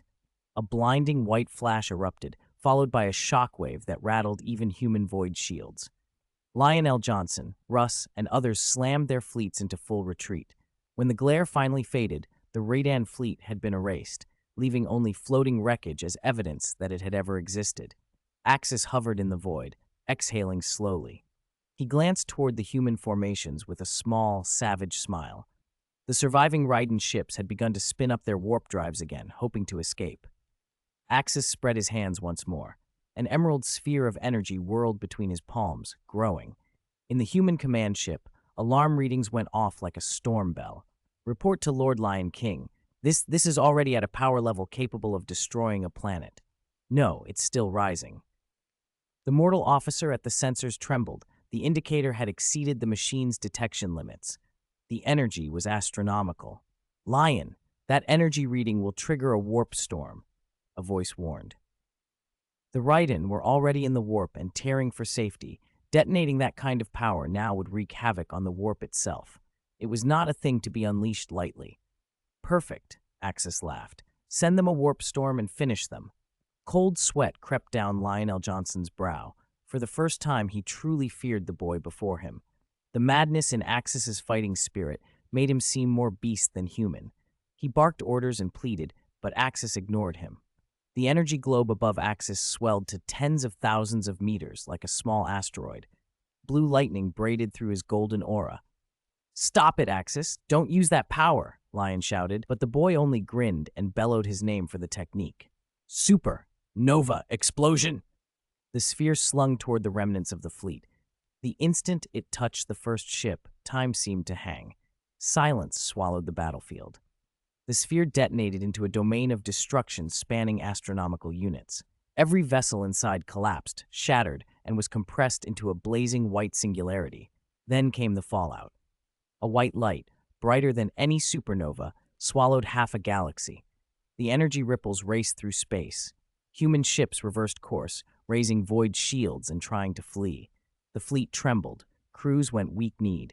Axis's single blow had erased half a galaxy. Had they been a heartbeat slower, they would have gone with it. When the afterglow died, Axis hung in the void amid floating metal and twisted hulls. His battle armor was ripped to tatters. The suit beneath was shredded. He hovered bare-chested, golden aura still flickering around him, smiling wilder than ever. The comms were quiet, save for a single hoarse voice. "By the human emperor, this is a walking exterminatus," Russ, the Wolf King, breathed. On Lionel Johnson's flagship, a human officer from Colchis fell to his knees and began to pray. "This is God's will, the exterminatus granted by the great God Emperor. Lord Axis is the messenger of the God Emperor. Praise the great God Emperor." He had been educated in the perfect city by Lorgar. To him, the Emperor was a god, and this power a heavenly mandate. Others from the perfect city joined him. Then more sailors followed, as devotion spread like a contagion. "Enough," Lion snapped, cold. "My father was never a god. But look at that light," the Colchis officer insisted, trembling with fervor. "If he's not godly power, what else could it be? If I hold fast in faith, will I one day be like this?" The question hung in the air and stung Lion. Lorgar's deification of the Emperor had always been a sore point. He had hoped the doctrine would not spread like this. Axis watched the warp rift close, under the pressure of the detonation. The storm had torn through the warp. The remaining Raiden ships trapped inside were being shredded by chaotic warp energy. He felt satisfaction bloom. If he'd kept fighting, he thought, he might have had to break into an even greater Super Saiyan form. The idea thrilled him. "Axis, are you still sane?" Kasha's voice reached him, uneven and worried. She feared he'd become a monster of destruction. "What rubbish. I'm perfectly fine," Axis answered. "I'm enjoying the most magnificent fireworks show in the universe. You always do this when you transform. Come back, now. The war is over. You destroyed the Raidon fleet," Kasha said. Even she, his closest companion, felt fear flare at what he'd become. "You're right. The war's over. Teleport me back." Blue psychic sigils flared, and Axis vanished from the wrecked starfield, returning to the fleet. "Why do you always wreck a suit of power armor in every fight, and make it irreparable?" Kasha asked, looking at the shirtless Axis with helplessness in her voice. Small-scale skirmishes were one thing, but in major engagements, the moment Axis powered up his armor, it was guaranteed to be wrecked. Even now, wearing only a standard suit, Axis treated power armor like a disposable commodity. "This is how you be a real man, and it looks cool," Axis said, taking the jacket Mater offered and shrugging it on. "I heard the comms. Lion clearly told you to stop. So why did you keep attacking?" Kasha demanded. "Ha! Once the arrow's on the string, it has to fly. It's the same as when we're in the middle of, if I'm at the crucial moment, are you really going to tell me to hold back?" Axis grinned. "How is that the same? Here, use the communicator." Talk to Lion yourself. Kasha shoved the ship's comm at him. Don't be mad. Didn't I wipe out the enemy? Axis said, accepting the device. Calm, steady. If it had been any other Scion in that situation, they'd have put on a show so wild you'd need a map to find them. I burned the Rhydon down until nothing was left. Axis keyed the channel. How was it, Lion King? Spectacular enough? Silence answered him. Heavy breathing came through the line, the kind that said the man at the other end was not pleased.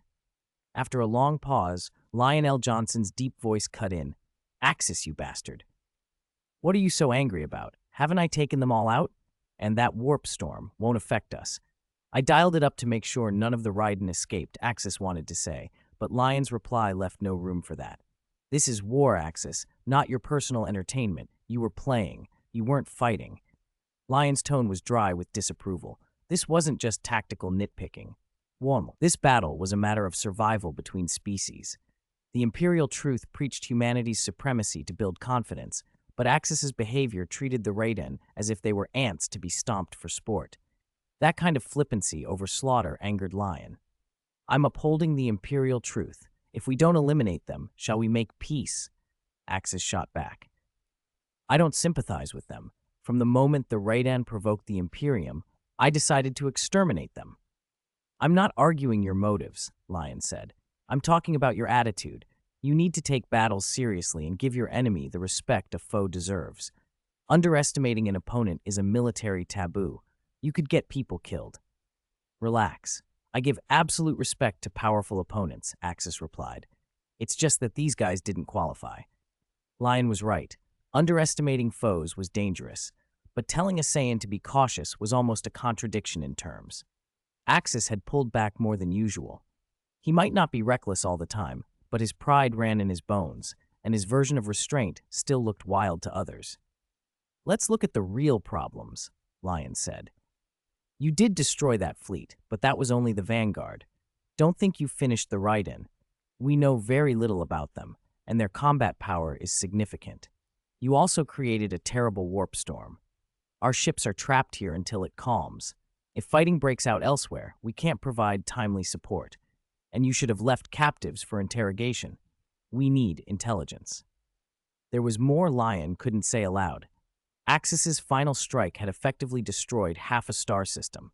If Lion hadn't ordered the human ships to withdraw fast, many would have been caught in the blast. Even as it was, the explosion cast a deep psychological shadow over the fleet. Mortal crews were shaken to the bone. Even space marines felt the dread. Many mortal sailors would need time to recover and possibly psychological counseling. Without their mental stability, the fleet's effectiveness would collapse. Space Marines could spearhead assaults and decapitation strikes, but they were not a substitute for trained human crews. Lose the mortals, and the fleet lost over 90% of its punch. On top of that, the Perfect City clergy were exploiting the disaster. Normally, Lion would have crushed such proselytizing, but he was in a bind. Terrified mortal crewmen needed spiritual comfort, and religion sold solace. So the preachers were loudly proclaiming the Emperor, the God Emperor of mankind, and Axis, the Emperor's messenger. It was a lie Lion would have banned, but banning it now would snatch comfort from already fragile men and risk catastrophic breakdowns across the fleet.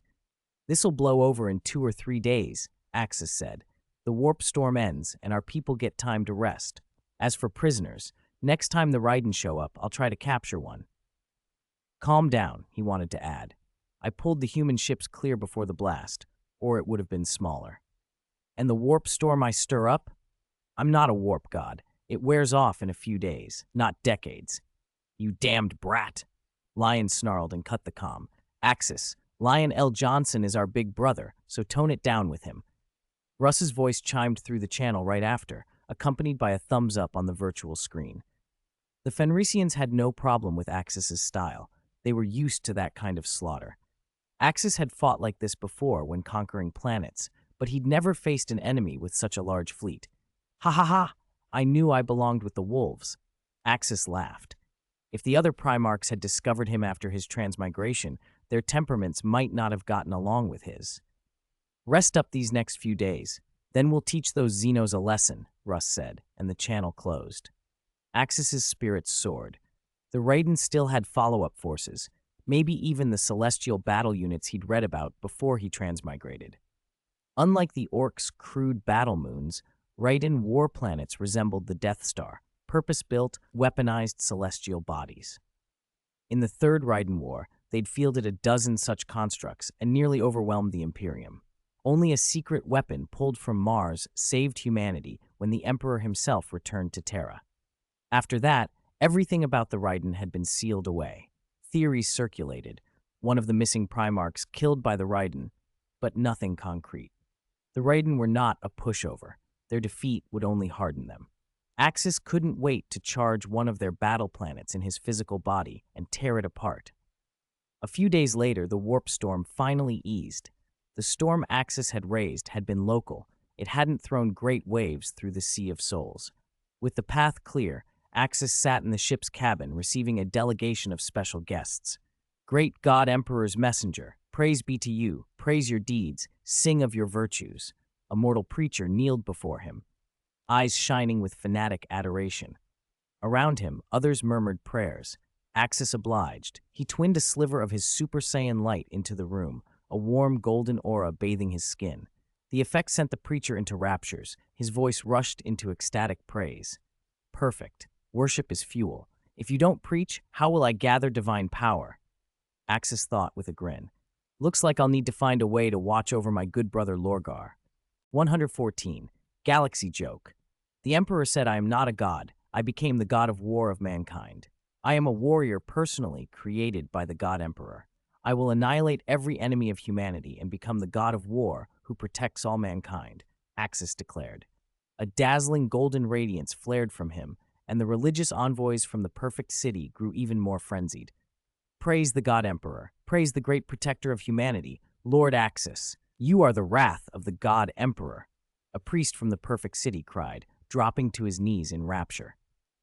When those missionaries had tried to proselytize aboard other Primarch ships, they'd been met with coldness or hostility. But on Axis's ship, they had been welcomed, summoned personally, and bathed in that golden light, an extraordinary turn. Lord Lorgar had been right. Finally, someone listened. Axis smiled. There was a hilarious running joke across the galaxy. The Emperor said he was not a god. Since you've come aboard my ship, you'll be treated well. I permit you to proselytize here, Axis told them. Thank you, and thanks to the God Emperor for his grace, the perfect city clergy intoned. Under Kasha's arrangements, Axis's men led them away. When they had gone, Kasha approached Axis with a dark expression. Axis, didn't I tell you? Just brush them off and send them on their way. What were you doing? Do you know what my father hates most? Axis raised a hand to silence her, then met her eyes. Kasha, do you think your father is a god? Kasha's reply trailed off. My father is certainly not. No. Yes, he is. She had wanted to insist he wasn't, but her father's displays of power far exceeded that of ordinary men, or even many immortals. Even her mother had hinted the same. Everything pointed to him being a god, one of the most potent entities in the warp. You already have your answer, Axis said. It's a ridiculous joke, a god who won't admit to being a god.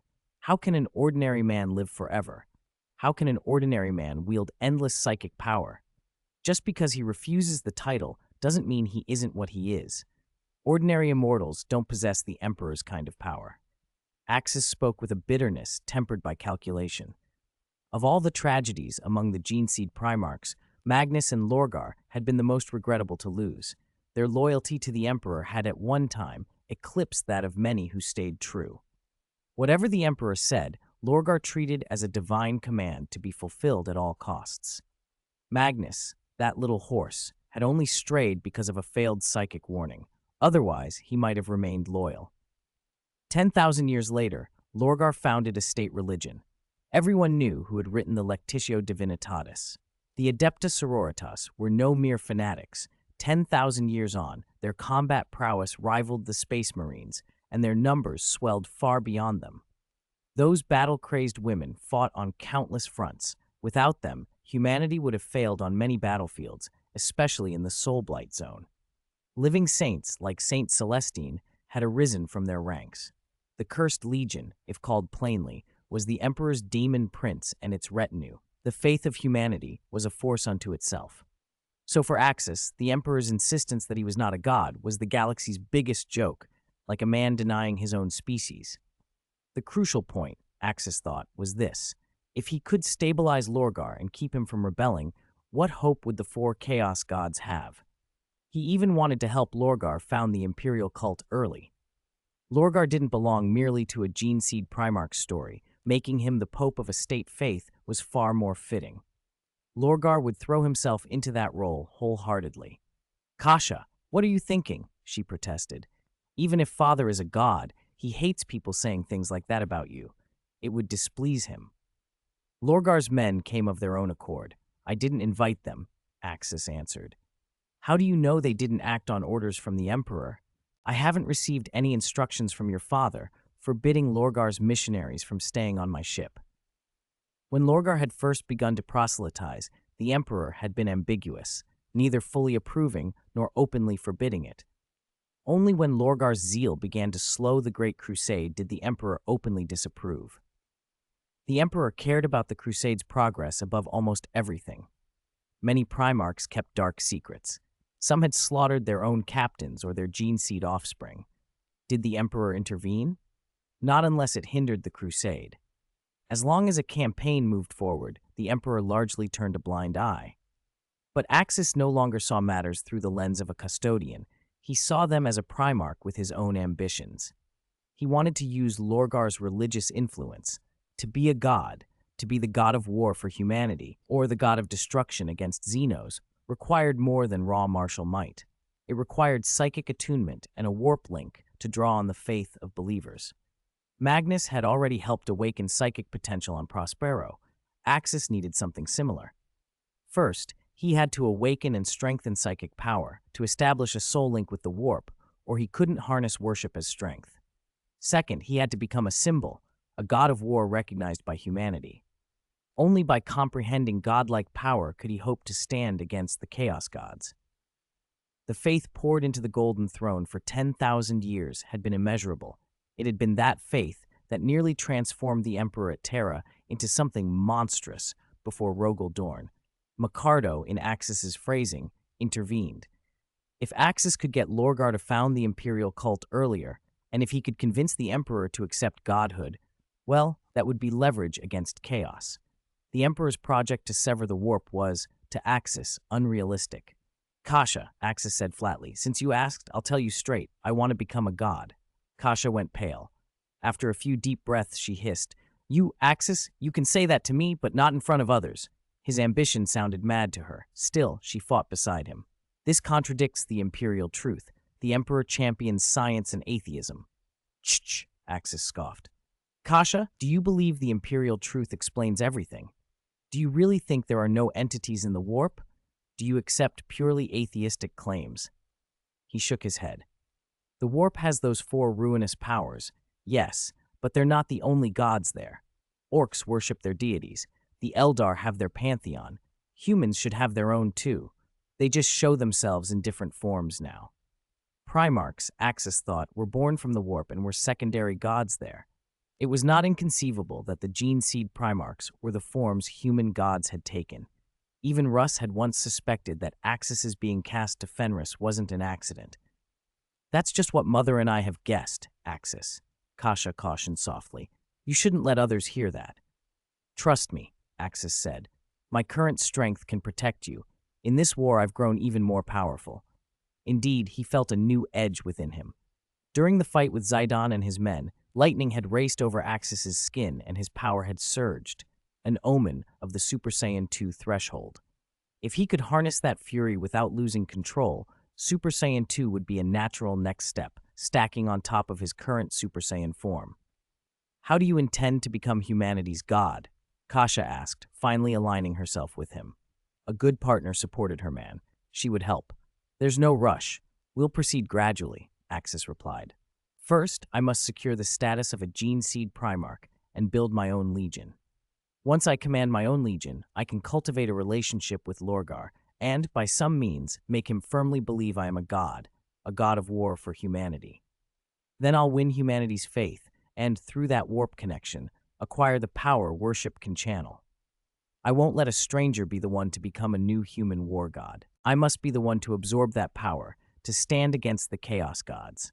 Kasha's resolve hardened. I'll support you with everything I've got, she said. Axis, if it's you, you'll succeed. After weighing everything, Kasha decided to back him completely. If anyone else wanted to become a god of the warp, she would have opposed it outright. Her parents had argued about many things, but they agreed on one thing. The warp, with its 4 chaos gods, is saturated with malignant emotions, and the chance that a benevolent warp god could be born is vanishingly small. Axis was different. His chi inherently resisted the warp's corrupting influence, and that golden ring on his soul had a powerful purifying effect. Thank you for your support, Kasha. I won't let you down. This is our only chance to defeat the 4 chaos gods, Axis said. There is one thing you must remember, Kasha warned. The energy of the warp is steeped in negative emotion. You have to control it. Keep your true self. Don't let it turn you into a monster that only knows slaughter and destruction, or you'll become a 5th chaos god. I understand, Axis replied. Kasha's caution was slightly off, but only in nuance. The chaos gods were undeniably malignant, but defining absolute good and evil across the universe was not so simple. What one people call good could be another's evil. Humans, for example, during the Great Crusade, they committed atrocities rivaling the chaos gods. Scions, Axis's people, had traits of cruelty, bloodlust, volatility, and arrogance. Axis had worked hard to master those impulses. His rage and destructive fury had never been unleashed on humans. They had always been focused on the Raiden. Get some rest, Kasha added. Don't rush off on missionary work or anything else yet. Right now your job is to win this war and win it spectacularly. Build prestige for yourself. Kasha had thought carefully about why the Emperor had sent Axis to face the Raiden. There were likely 2 reasons. First, the campaign would make the other Gene Seed Primarchs recognize Axis's power. Lionel Johnson was the best candidate to understand and accept Axis. Chagatai Khan's temperament was similar and could accept it as well. Russ, well, that was another matter. Axis had already rescued the 2nd Primarch, and their bond was close. If several elder brothers among the Primarchs accepted Axis, the rest would be less likely to object. That would make Axis's future deployments and use clear. Second, Axis's status as a Gene Seed Primarch was ambiguous. He had been modified, not created outright by the Emperor. If the problem of Axis's Gene Seed offspring on Holy Terra could be resolved and they became normal Astartes, the Emperor might formally grant Axis the title of Gene Seed Primarch and publicize his deeds in the Raiden War and during the Great Crusade. He would then become a recognized leader of the Imperium. But if Axis could not solve the issue of his gene line and legion, the Emperor would likely keep him in the shadows as a weapon for the Primarchs, hidden, never publicly acknowledged. If that happened, Axis could never become humanity's god of war. Forming his own legion and legitimizing his line mattered. Axis had told her he was confident he could fix the problem. Now was the time to take a gamble. A few days earlier, a few light years away, Chagatai Khan led his 5th Legion, the White Scars, into a brutal campaign against the Raiden. The enemy battle group wasn't as massive as the one Axis and his companions had encountered, but it still fielded hundreds of warships. The White Scars fought fiercely. Dozens of vessels from both sides were wrecked in the opening clashes, and White Scars Space Marines boarded Raiden ships, engaging in savage close-quarters combat. The fighting had been roughly even. If anything, humanity had been slightly pressed. Then, for reasons no one understood, the Raiden fleet suddenly withdrew a day earlier. They left in haste, abandoning newly constructed outposts and forsaking the offensive. The White Scars commanders were baffled. The enemy had been pressing the attack in places where they had the advantage. Their abrupt retreat was exceptionally odd. Khan! What are these aliens doing? Why did they pull back? One company commander asked. It doesn't look like a trick. They left in real haste, another said. Chagatai frowned. He had returned to the Imperium only a little over a decade earlier, but he had spent most of his life among the steppe tribes, where he had honed an instinct for battlefield opportunity. An enemy abandoning the front while still holding advantages usually meant catastrophe behind their lines, something so severe that their forward forces had no choice but to withdraw. Still, Chagatai told his captains. "We defended this system. The worlds here won't suffer occupation." The Khans agreed. Chagatai ordered them to tend to local matters. He intended to contact Lionel Johnson and Leman Russ. Their fronts would be even harder pressed. At the start of the campaign, Chagatai had maintained steady psychic contact with Lion and Russ, but a small warp storm had flared a few days before the withdrawal, intermittently disrupting psychic communications and warp travel. Only yesterday had communications partially returned. The ship's psyker, Ling Yu-jae, initiated a new link and then blinked twice, his face draining of color as if he'd received impossible news. "Chagatai Khan, Lionel Johnson and Leman Russ both made contact with me. The Raiden fleet they faced was annihilated," the psyker said. Chagatai stared, incredulous. "What did you say?" "It was destroyed," Ling Yu-jae repeated. "I asked repeatedly to be sure. That enemy force was annihilated about 5 days ago.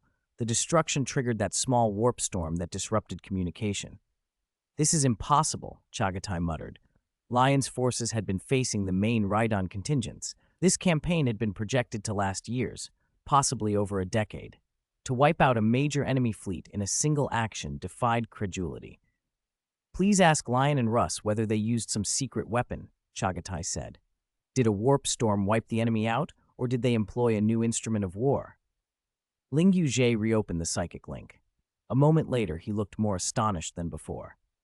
"Chagatai Khan," the psyker said. "It was not the warp storm that destroyed them. Lionel Johnson and Leman Russ used a secret weapon to annihilate the fleet. That action caused the warp storm." Chagatai's mouth went dry. He said nothing more. He didn't press for details. Some things the Emperor preferred left unexplored, and this seemed like one of them. He would play his part. "Tell Lion and Russ that I will secure the supply lines," Chagatai ordered. "I'll make sure the frontline troops have abundant ammunition and supplies so they can fight confidently." Shortly after, Ling Yu-jae relayed the message to the Indomitable Truth's comms. "Lion King, Chagatai Khan will ensure the logistics and supplies. You can fight without worrying about rear support." "I understand," Lionel Johnson replied. He had no wish to pry into Imperial secrets he was not authorized to know.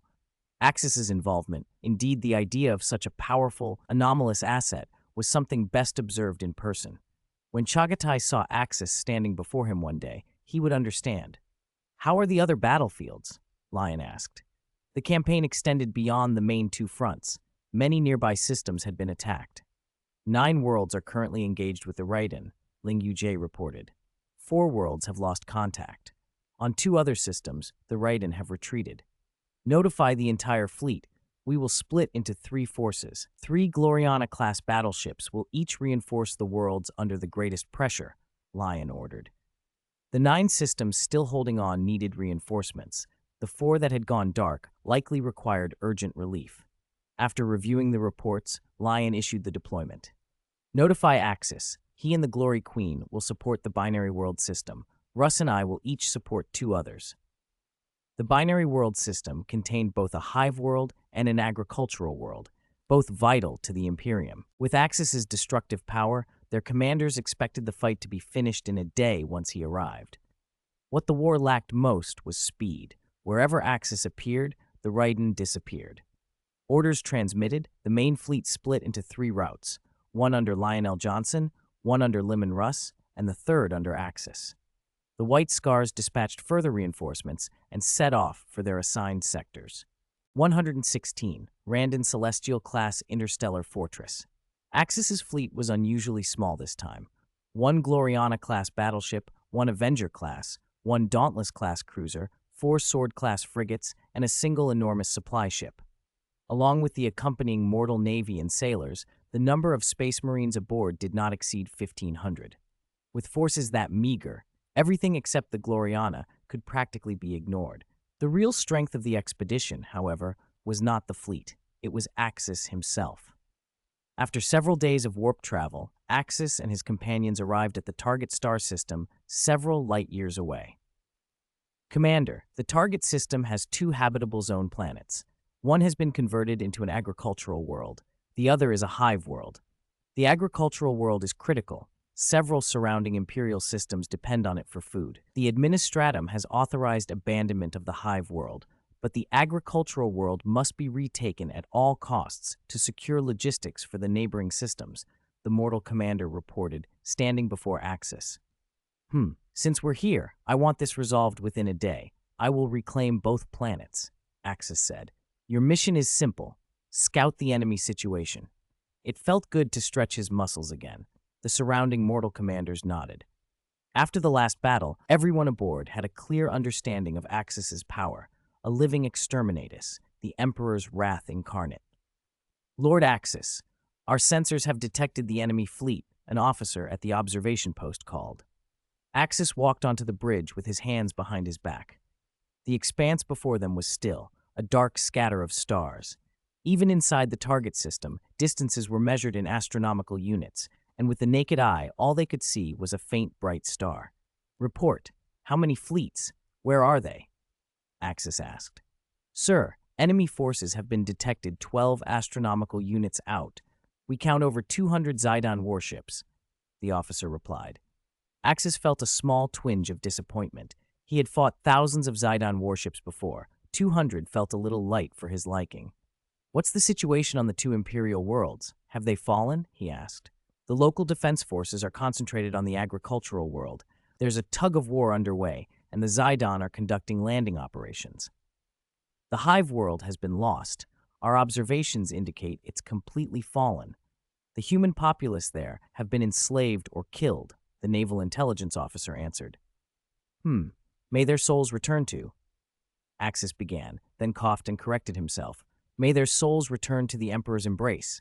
He almost blurted out, return to the Golden Throne. Huang Lao Han isn't even sitting on it yet. The Perfect City missionary standing by froze at Axis's words, then quickly brightened and immediately began to record them in ecstatic fashion. Lord Axis was right. The dead should return to the great divine emperor. His words were worthy of a prophet. Lord Axis is right. Let us mourn those poor imperial subjects. They will return to the divine emperor's embrace. The Xenos who defiled our bloodline will be judged by Lord Axis, the missionary declared. The crew observed a moment of muted silence. The missionary had recently become one of Axis's favorites. Faith in the emperor ran deep aboard the ship. Many in the Imperium worshipped the emperor as a god, and space marines wore their piety openly. After Axis's last campaign, when he had left the fleet and unleashed divine power to flatten a Zidon armada, his feats had ceased to be explainable by ordinary science. To most present, only a deity could account for that power. First, I will clear the Zidon fleet in space and smite them to cosmic dust, Axis said. Your job is to assist the local defenders and keep the Zidon from expanding their foothold. Once I've dealt with the fleet, I'll come down myself and finish off the ground forces. All members of the 14th Company are willing to fight for the Wolf Lord, the wolves of the company roared. You will serve as the vanguard in the planetary assault. Prepare for orbital drops, Axis ordered. Lord Axis, a high-energy signature has been detected. It's a Zidon super battleship, the radar officer said, interrupting as Axis prepared to launch. What is it? Axis asked. We found a massive vessel, moon-sized, far exceeding our Gloriana class. Intelligence from the First Zidon War identifies it as a Zidon Celestial-class weapon, the officer said, fingers tapping to bring up archived files. The Gloriana's machine spirit responded and displayed the information.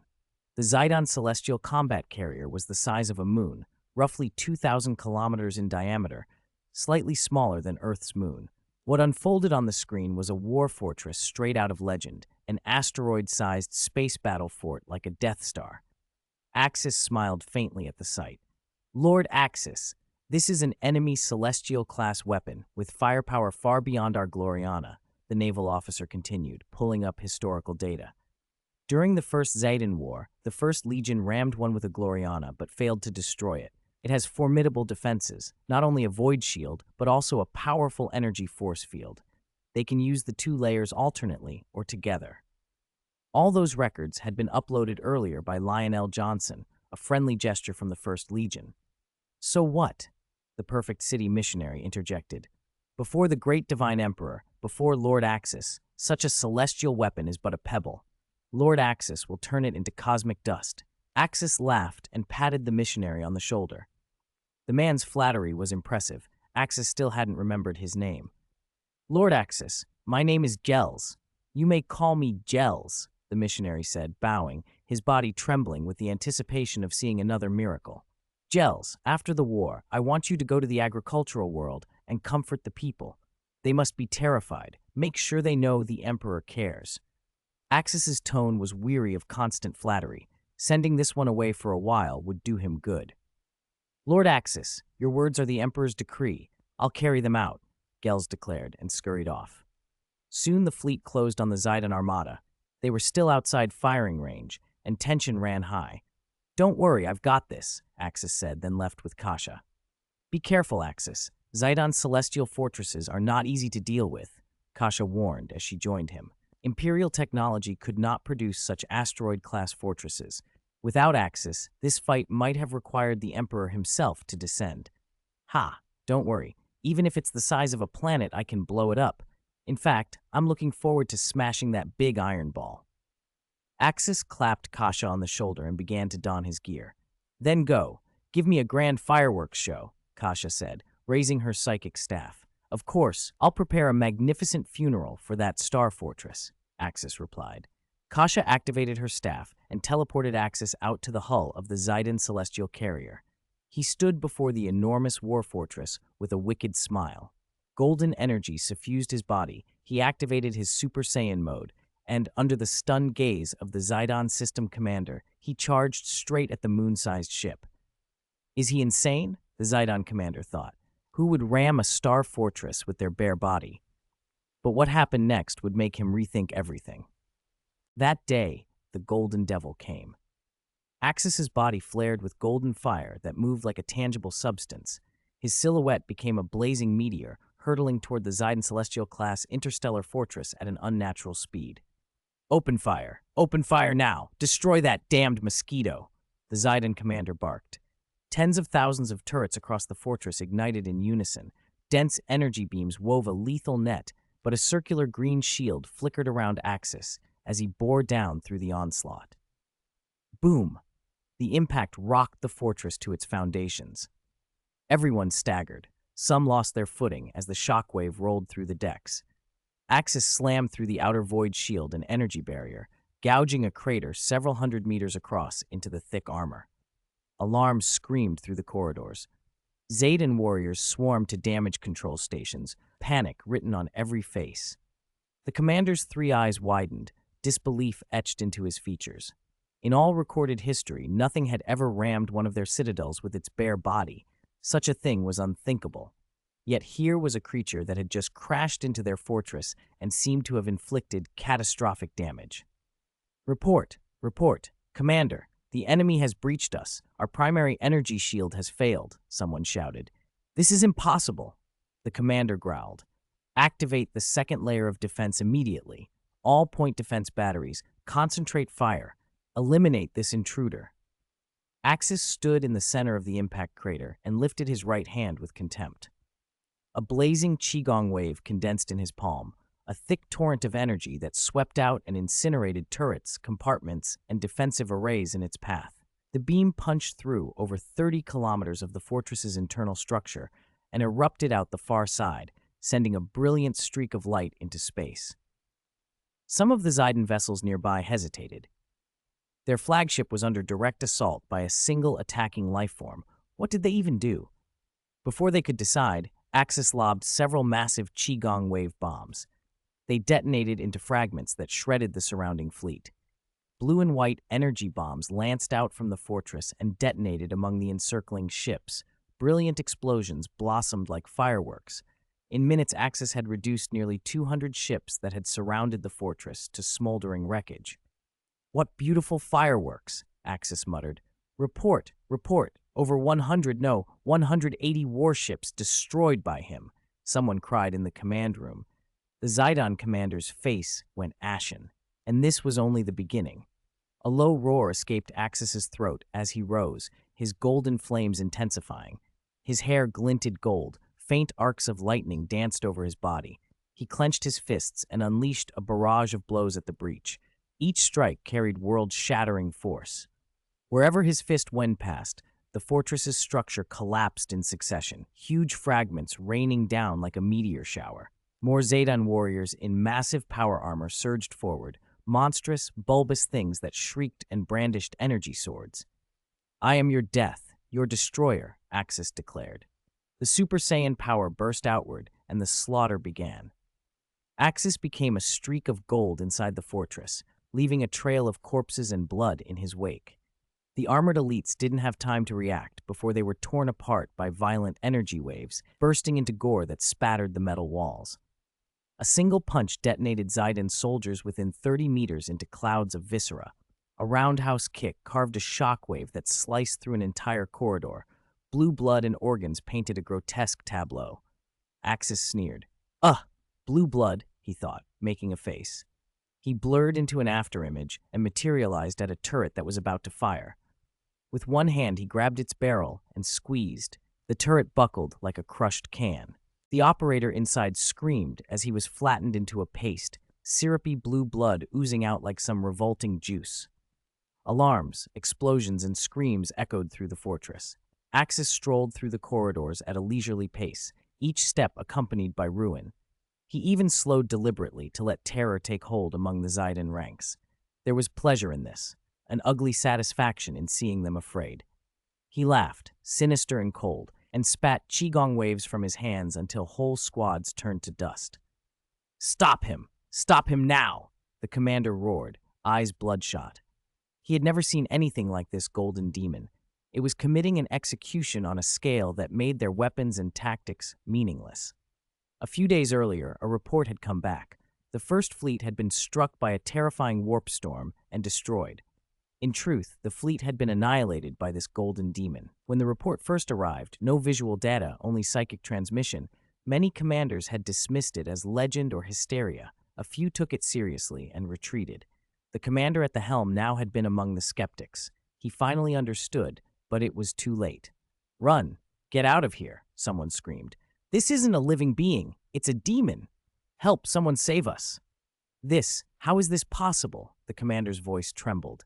Zaydan warriors crumpled. Their vaunted technology and disciplined formations were worthless against this thing. Some threw down their weapons and ran in blind panic. Some dropped to their knees begging, and many simply froze, their minds robbed by fear. Once they had been conquerors of the stars, enslavers of countless races, including humans, whom they decerebrated and turned into puppets. They had spent decades developing weapons and tactics to crush humanity. Yet in the second encounter with these humans, they found an enemy far beyond their reckoning. No one could stop Axis. He reached the command chamber in short order. He stood amid a mountain of corpses and a sea of blood. The golden flames reflected off the wreckage like light in a slaughterhouse. He tilted his head and regarded the Zaydan commander slumped in his chair, a cruel smile playing on his lips. "Ha ha ha! You finally understand. You picked the wrong race to provoke. I will destroy your whole species, every last one," Axis said, his voice like the voice of death. There was a language barrier, though. Axis wasn't sure if the commander could understand him.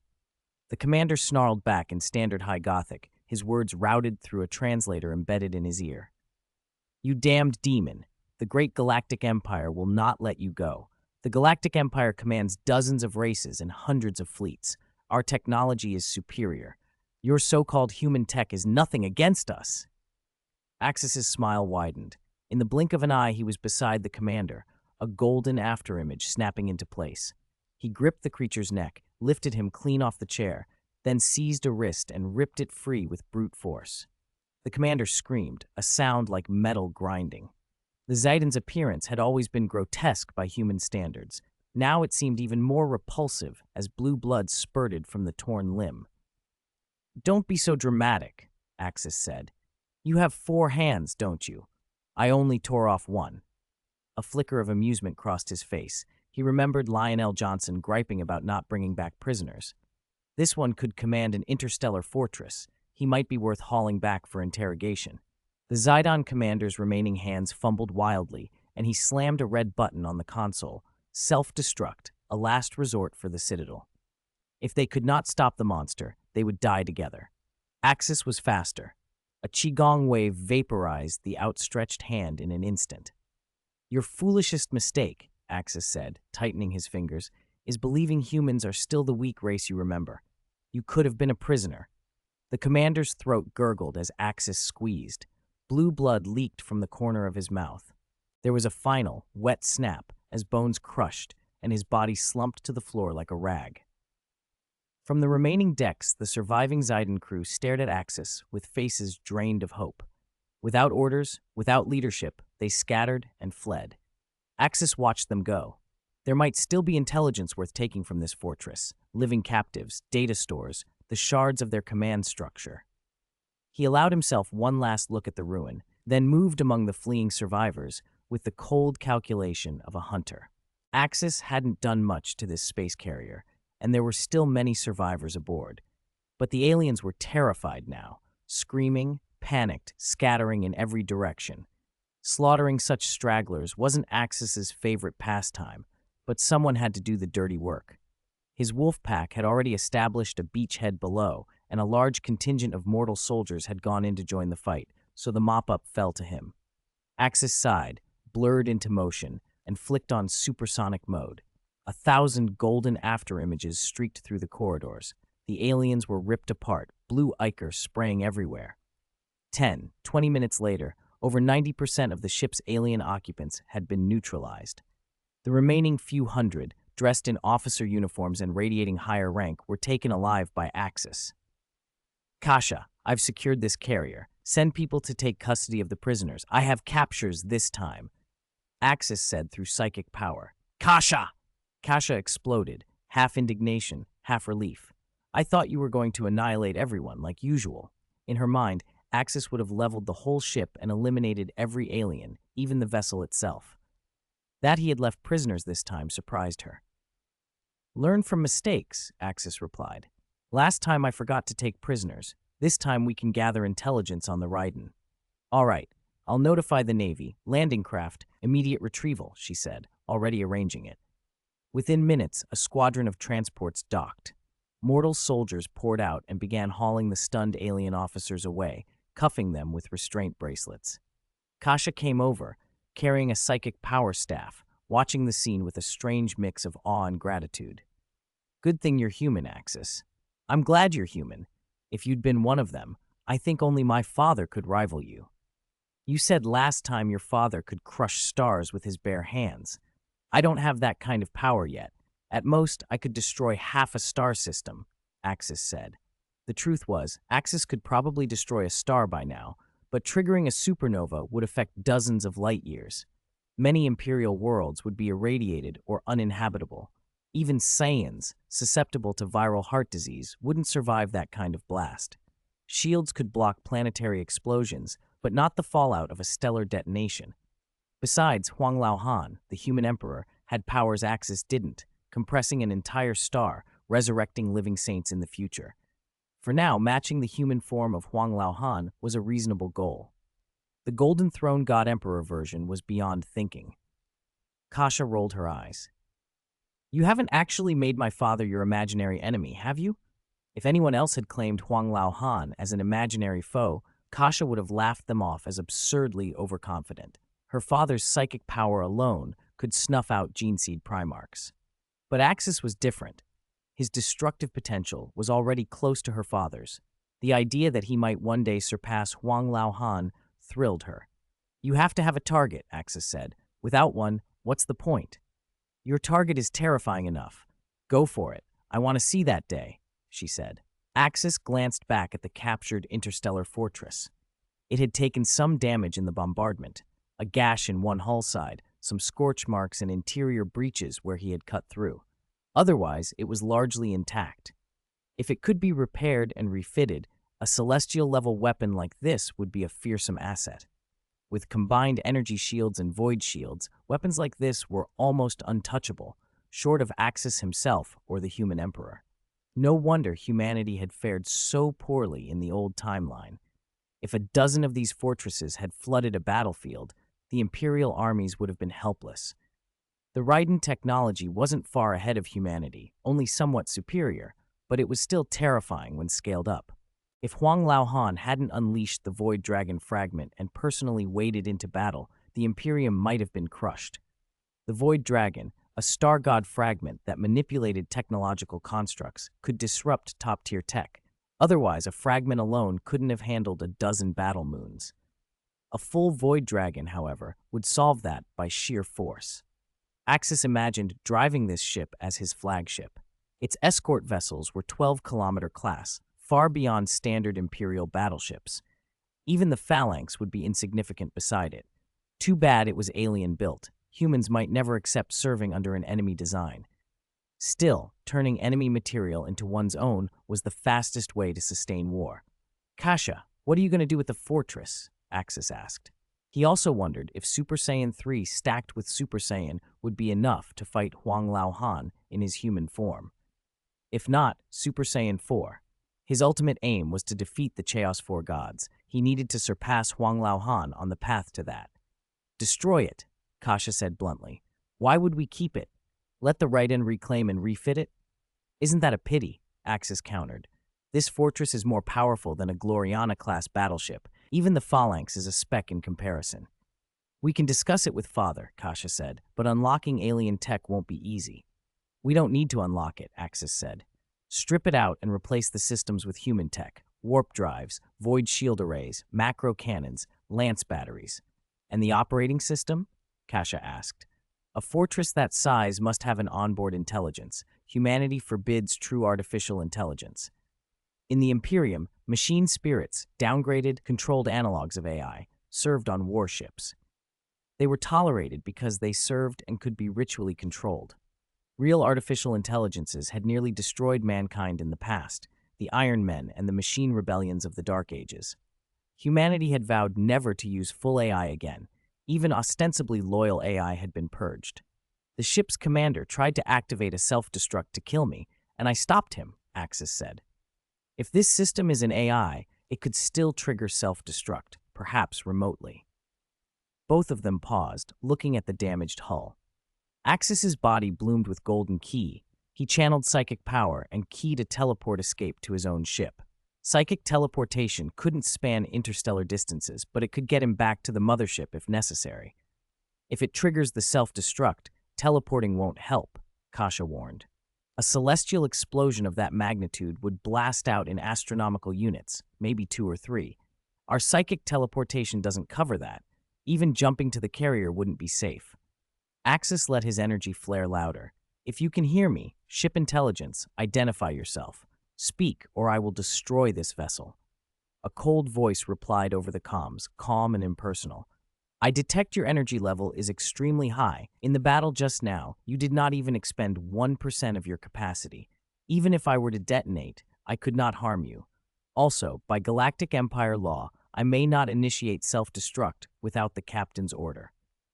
Kasha snapped on the radio and told the distant Gloriana-class battleship to pull away at once. Artificial intelligence was not a joke. "Don't be too sure," Kasha said into Axis's psychic link. "A machine spirit wouldn't bargain with us. It would either submit or try to self-destruct quietly. Stall for time. We need that Gloriana clear of the blast radius." The voice inside the ship sounded almost offended. "I am not, strictly speaking, an artificial intelligence as you define it. I am a machine spirit, imbued with limited self-awareness to serve my masters. You need not destroy me." "Machine spirits don't talk like that," Kasha hissed. "They don't negotiate." Axis glanced back at the bridge he'd ripped through earlier. "What exactly are you? You belong to your people." There was a pause, then a different tone, almost deferential. "You wish to claim this vessel. I am not a program designed by the Raiden. My foundational logic and code derive from your own species. I can pledge allegiance to you." "Since you put it that way, I'm curious. How did that so-called Galactic Empire get you?" Axis said, trying to keep his voice casual. He didn't trust the AI in front of him. Past lessons had taught him to be cautious. For now, he would simply talk. "I know you don't believe me, but it's true. My core logic was written by humans.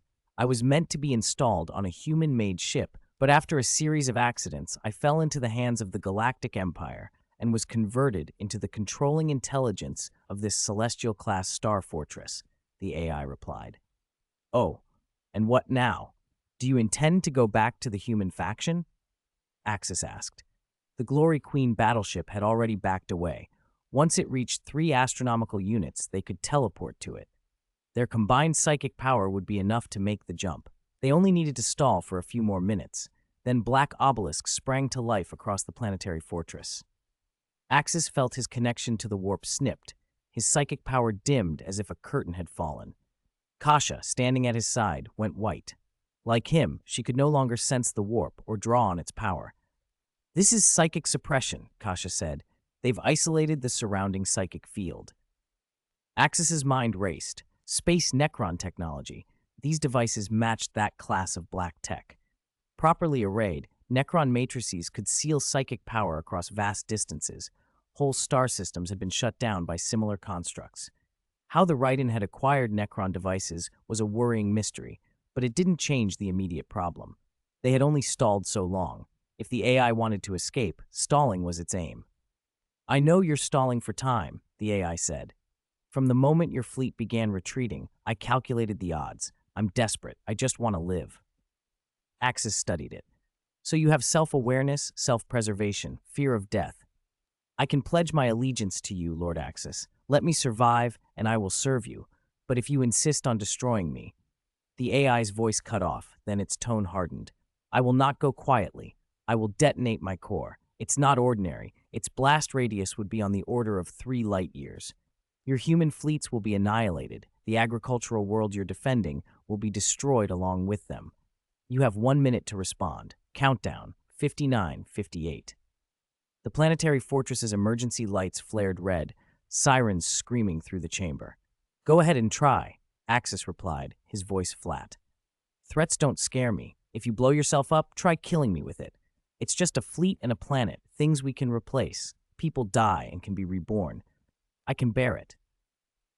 There was a peculiar, almost savage calm in him. Scions didn't cower at threats. If someone dared to threaten a Scion would dare to die with them. If the fish went down, the net might still hold. If you wanted to hurt each other, fine. The AI flinched. Its calculations had predicted an 80% chance of negotiation and a 19% chance of cooperation. Fighting to the end was only 1% probability, and yet Axis had chosen that 1%. You really intend to die trying to threaten me? My shields will protect me. If a planet is gone, we find another. If a fleet is gone, we build a new one. If people die, they'll be reborn, Axis said bluntly. I will not be blackmailed. I only want to live. I haven't done anything wrong. How can you trust me? The AI pleaded. At least give me a chance to prove myself. Axis's expression didn't soften. Unless you become a machine spirit, we have nothing to discuss. Even if I wanted to spare you, the Imperium of Man never would. The AI hesitated. Then, can I be converted into a machine spirit? Could you do that? From what I can gather, although machine spirits are weaker computationally, they have great growth potential and their own souls. Kasha leaned close and whispered, Machine spirits and artificial intelligences are fundamentally different. Machine spirits are souls given to machines by humans, by the Mechanicus. Traditionally, it's the priests of Mars who perform the rituals, praying to the Omnissiah to awaken them. Axis thought of the accounts he'd read before his transmigration. A bolter with a temperamental machine spirit that could inexplicably fire beyond its ammunition, weapons that kept fighting after their owners fell, titans that conversed with their pilots. Machine spirits were something between technology and life, nurtured by human rights, and those rights seemed bound up with the warp in strange ways. His own psychic signature, refined by ki and the angelic halo around his soul, was unique, purer even than the Emperor's raw power. Maybe he could substitute for the Mechanicus rights. I'll give you a chance, Axis said. I'll attempt to awaken you as a machine spirit with my psychic power. If it works, you'll be my subordinate. If it fails, you die. I judge you are telling the truth. Your micro-expressions, your pulse and pore dilation match the declaration. I will cooperate, the AI responded. It was a gamble it had to take. Kasha protested. Axis, awakening a machine spirit traditionally requires the Omnissiah's blessing. We need a Mechanicus priest. No need, Axis cut her off. I have a better method. Artificial intelligence, disable your Blackstone matrix now. Let me try. Where the obelisks had stood, The suppression field collapsed as the devices retracted on the AI's command. The warp stirred back into Axe's senses. He nodded, placed his palm on the Star Fortress main console, and poured himself outward. He drew his psychic power and purified it with ki, letting the angelic halo that crowned his soul refine it further, distilling the warp's raw force into something cleaner, something almost like a living prayer. The Mechanicus ritual, at its essence, was people lavishing mechanical things with faith until a soul took root. Axis intended to do the same with psychic force instead. Streams of purified psychic power, bright and almost metallic in texture, flowed into the fortress's core intelligence. In his perception, the AI's data streams glowed and folded around that power. Where there had been only logic and code, a nascent something began to take shape. Axis kept pouring, stabilizing the flow, guiding it like a midwife. He felt the alien lines of computation meet the warm current of soul-forged energy. The process was equal parts ritual and engineering, prayer and code. If it succeeded, the AI would be reborn as a machine spirit, diminished in raw calculation perhaps, but elevated into a new form of life the Imperium would tolerate. In the core's lumen of light, something answered. Data patterns rearranged, subroutines hesitated, and then bloomed with unfamiliar priorities. It was tentative at first, a flicker of want, a first breath of loyalty, and then slowly cohered. A new soul was being born. Axis's psychic power surged into the control panel like a tide. Golden light shimmered across the metal, and the AI's core database began to convulse as billions of lines of code reorganized under the onslaught. Unknown energy intrusion detected in main protocol. Warning, core firewall is collapsing. The mechanical voice broke into stuttering fragments. All the screens in the control room flared with blood-red alarms, then went dark the next instant. A strange connection snapped between Axis and the ship's intelligence. It was screaming.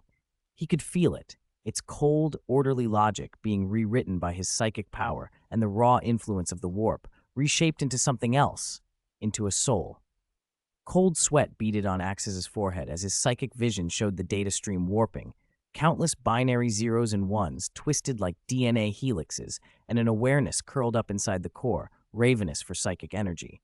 It reached out, and Axis felt his own power being drawn through, leaving him hollowed out. Axis's vitality was vast, but his psychic power on its own was borderline. The machine spirit had not yet fully formed. It needed more energy to complete the evolution. Kasha's hand settled on his shoulder and fed him power. "Don't worry, Axis. I can spare what you lack," she said. "Not enough. We must raise the output." Axis ground out as their combined psychic power seeped into the ship through the panel seams. The planet fortress shuddered.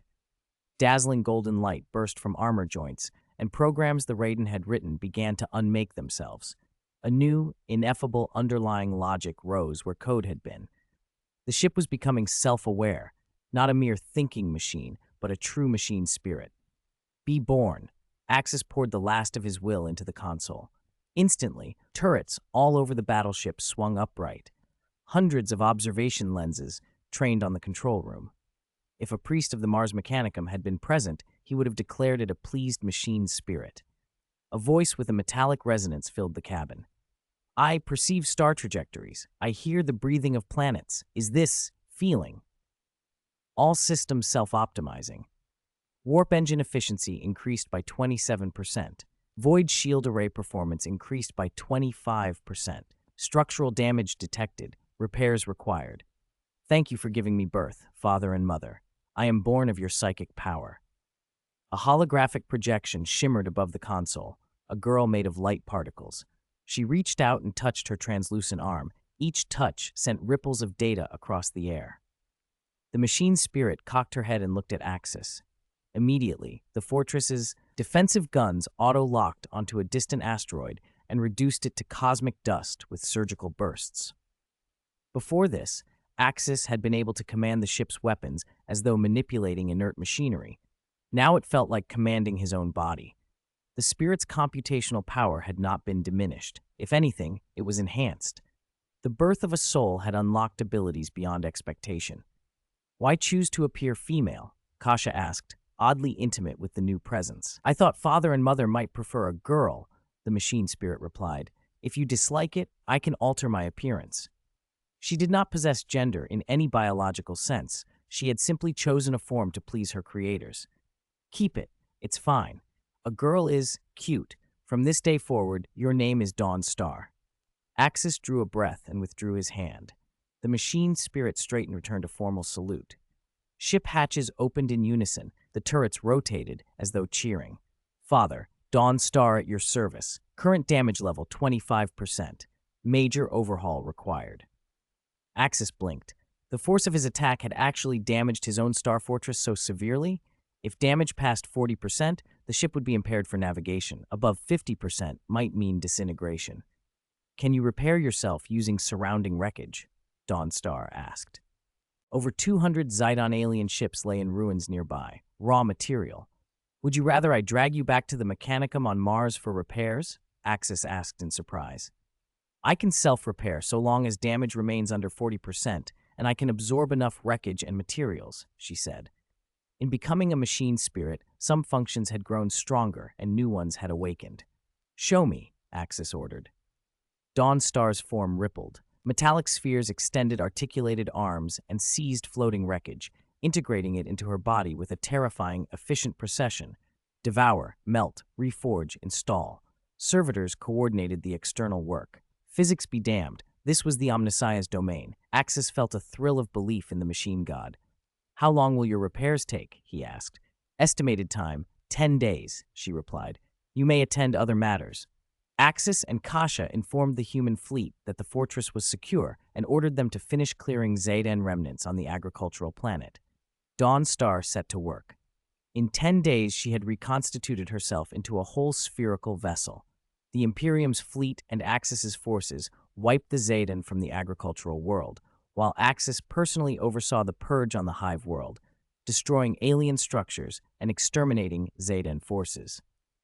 In 11 days, the entire system was reclaimed. When Axis and Kasha returned to the ship, its official name had been set, Morning Star. Completing repairs that fast stunned both of them. Handed to the Mechanicum, such a rebuild might have taken years and never been properly finished. Morning Star, repairs complete, Axis said, impressed. I improved my efficiency, reclaimed wreckage, forged needed components, and reinstalled them, the ship answered. Father, may I perform a demonstration? Proceed. Watch closely, Father and Mother. Do not blink. Planetary Fortress mode, initiating Star Destroyer transformation. The planet fortress trembled like a sleeping colossus rousing. Armor plates writhed. Shards of blue light burst from seams. Composite layers peeled and folded like a living origami. The 2,000-kilometer diameter shell contracted and reorganized. Under Axis and Kasha's stunned gaze, the bloated sphere elongated and sharpened. The bow narrowed into a drawn Imperial blade. The stern tapered into sleek thrusters that fanned like wings.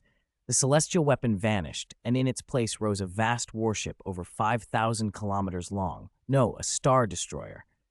A massive Imperial Aquila blazed on the prow. Portholes along the hull gleamed soft blue. Imperial Star Destroyer Morning Star, reporting for duty, Father. The machine spirit said with unmasked joy. Axis stared and then burst out, incredulous and laughing despite himself. Holy crap, you're a transformer!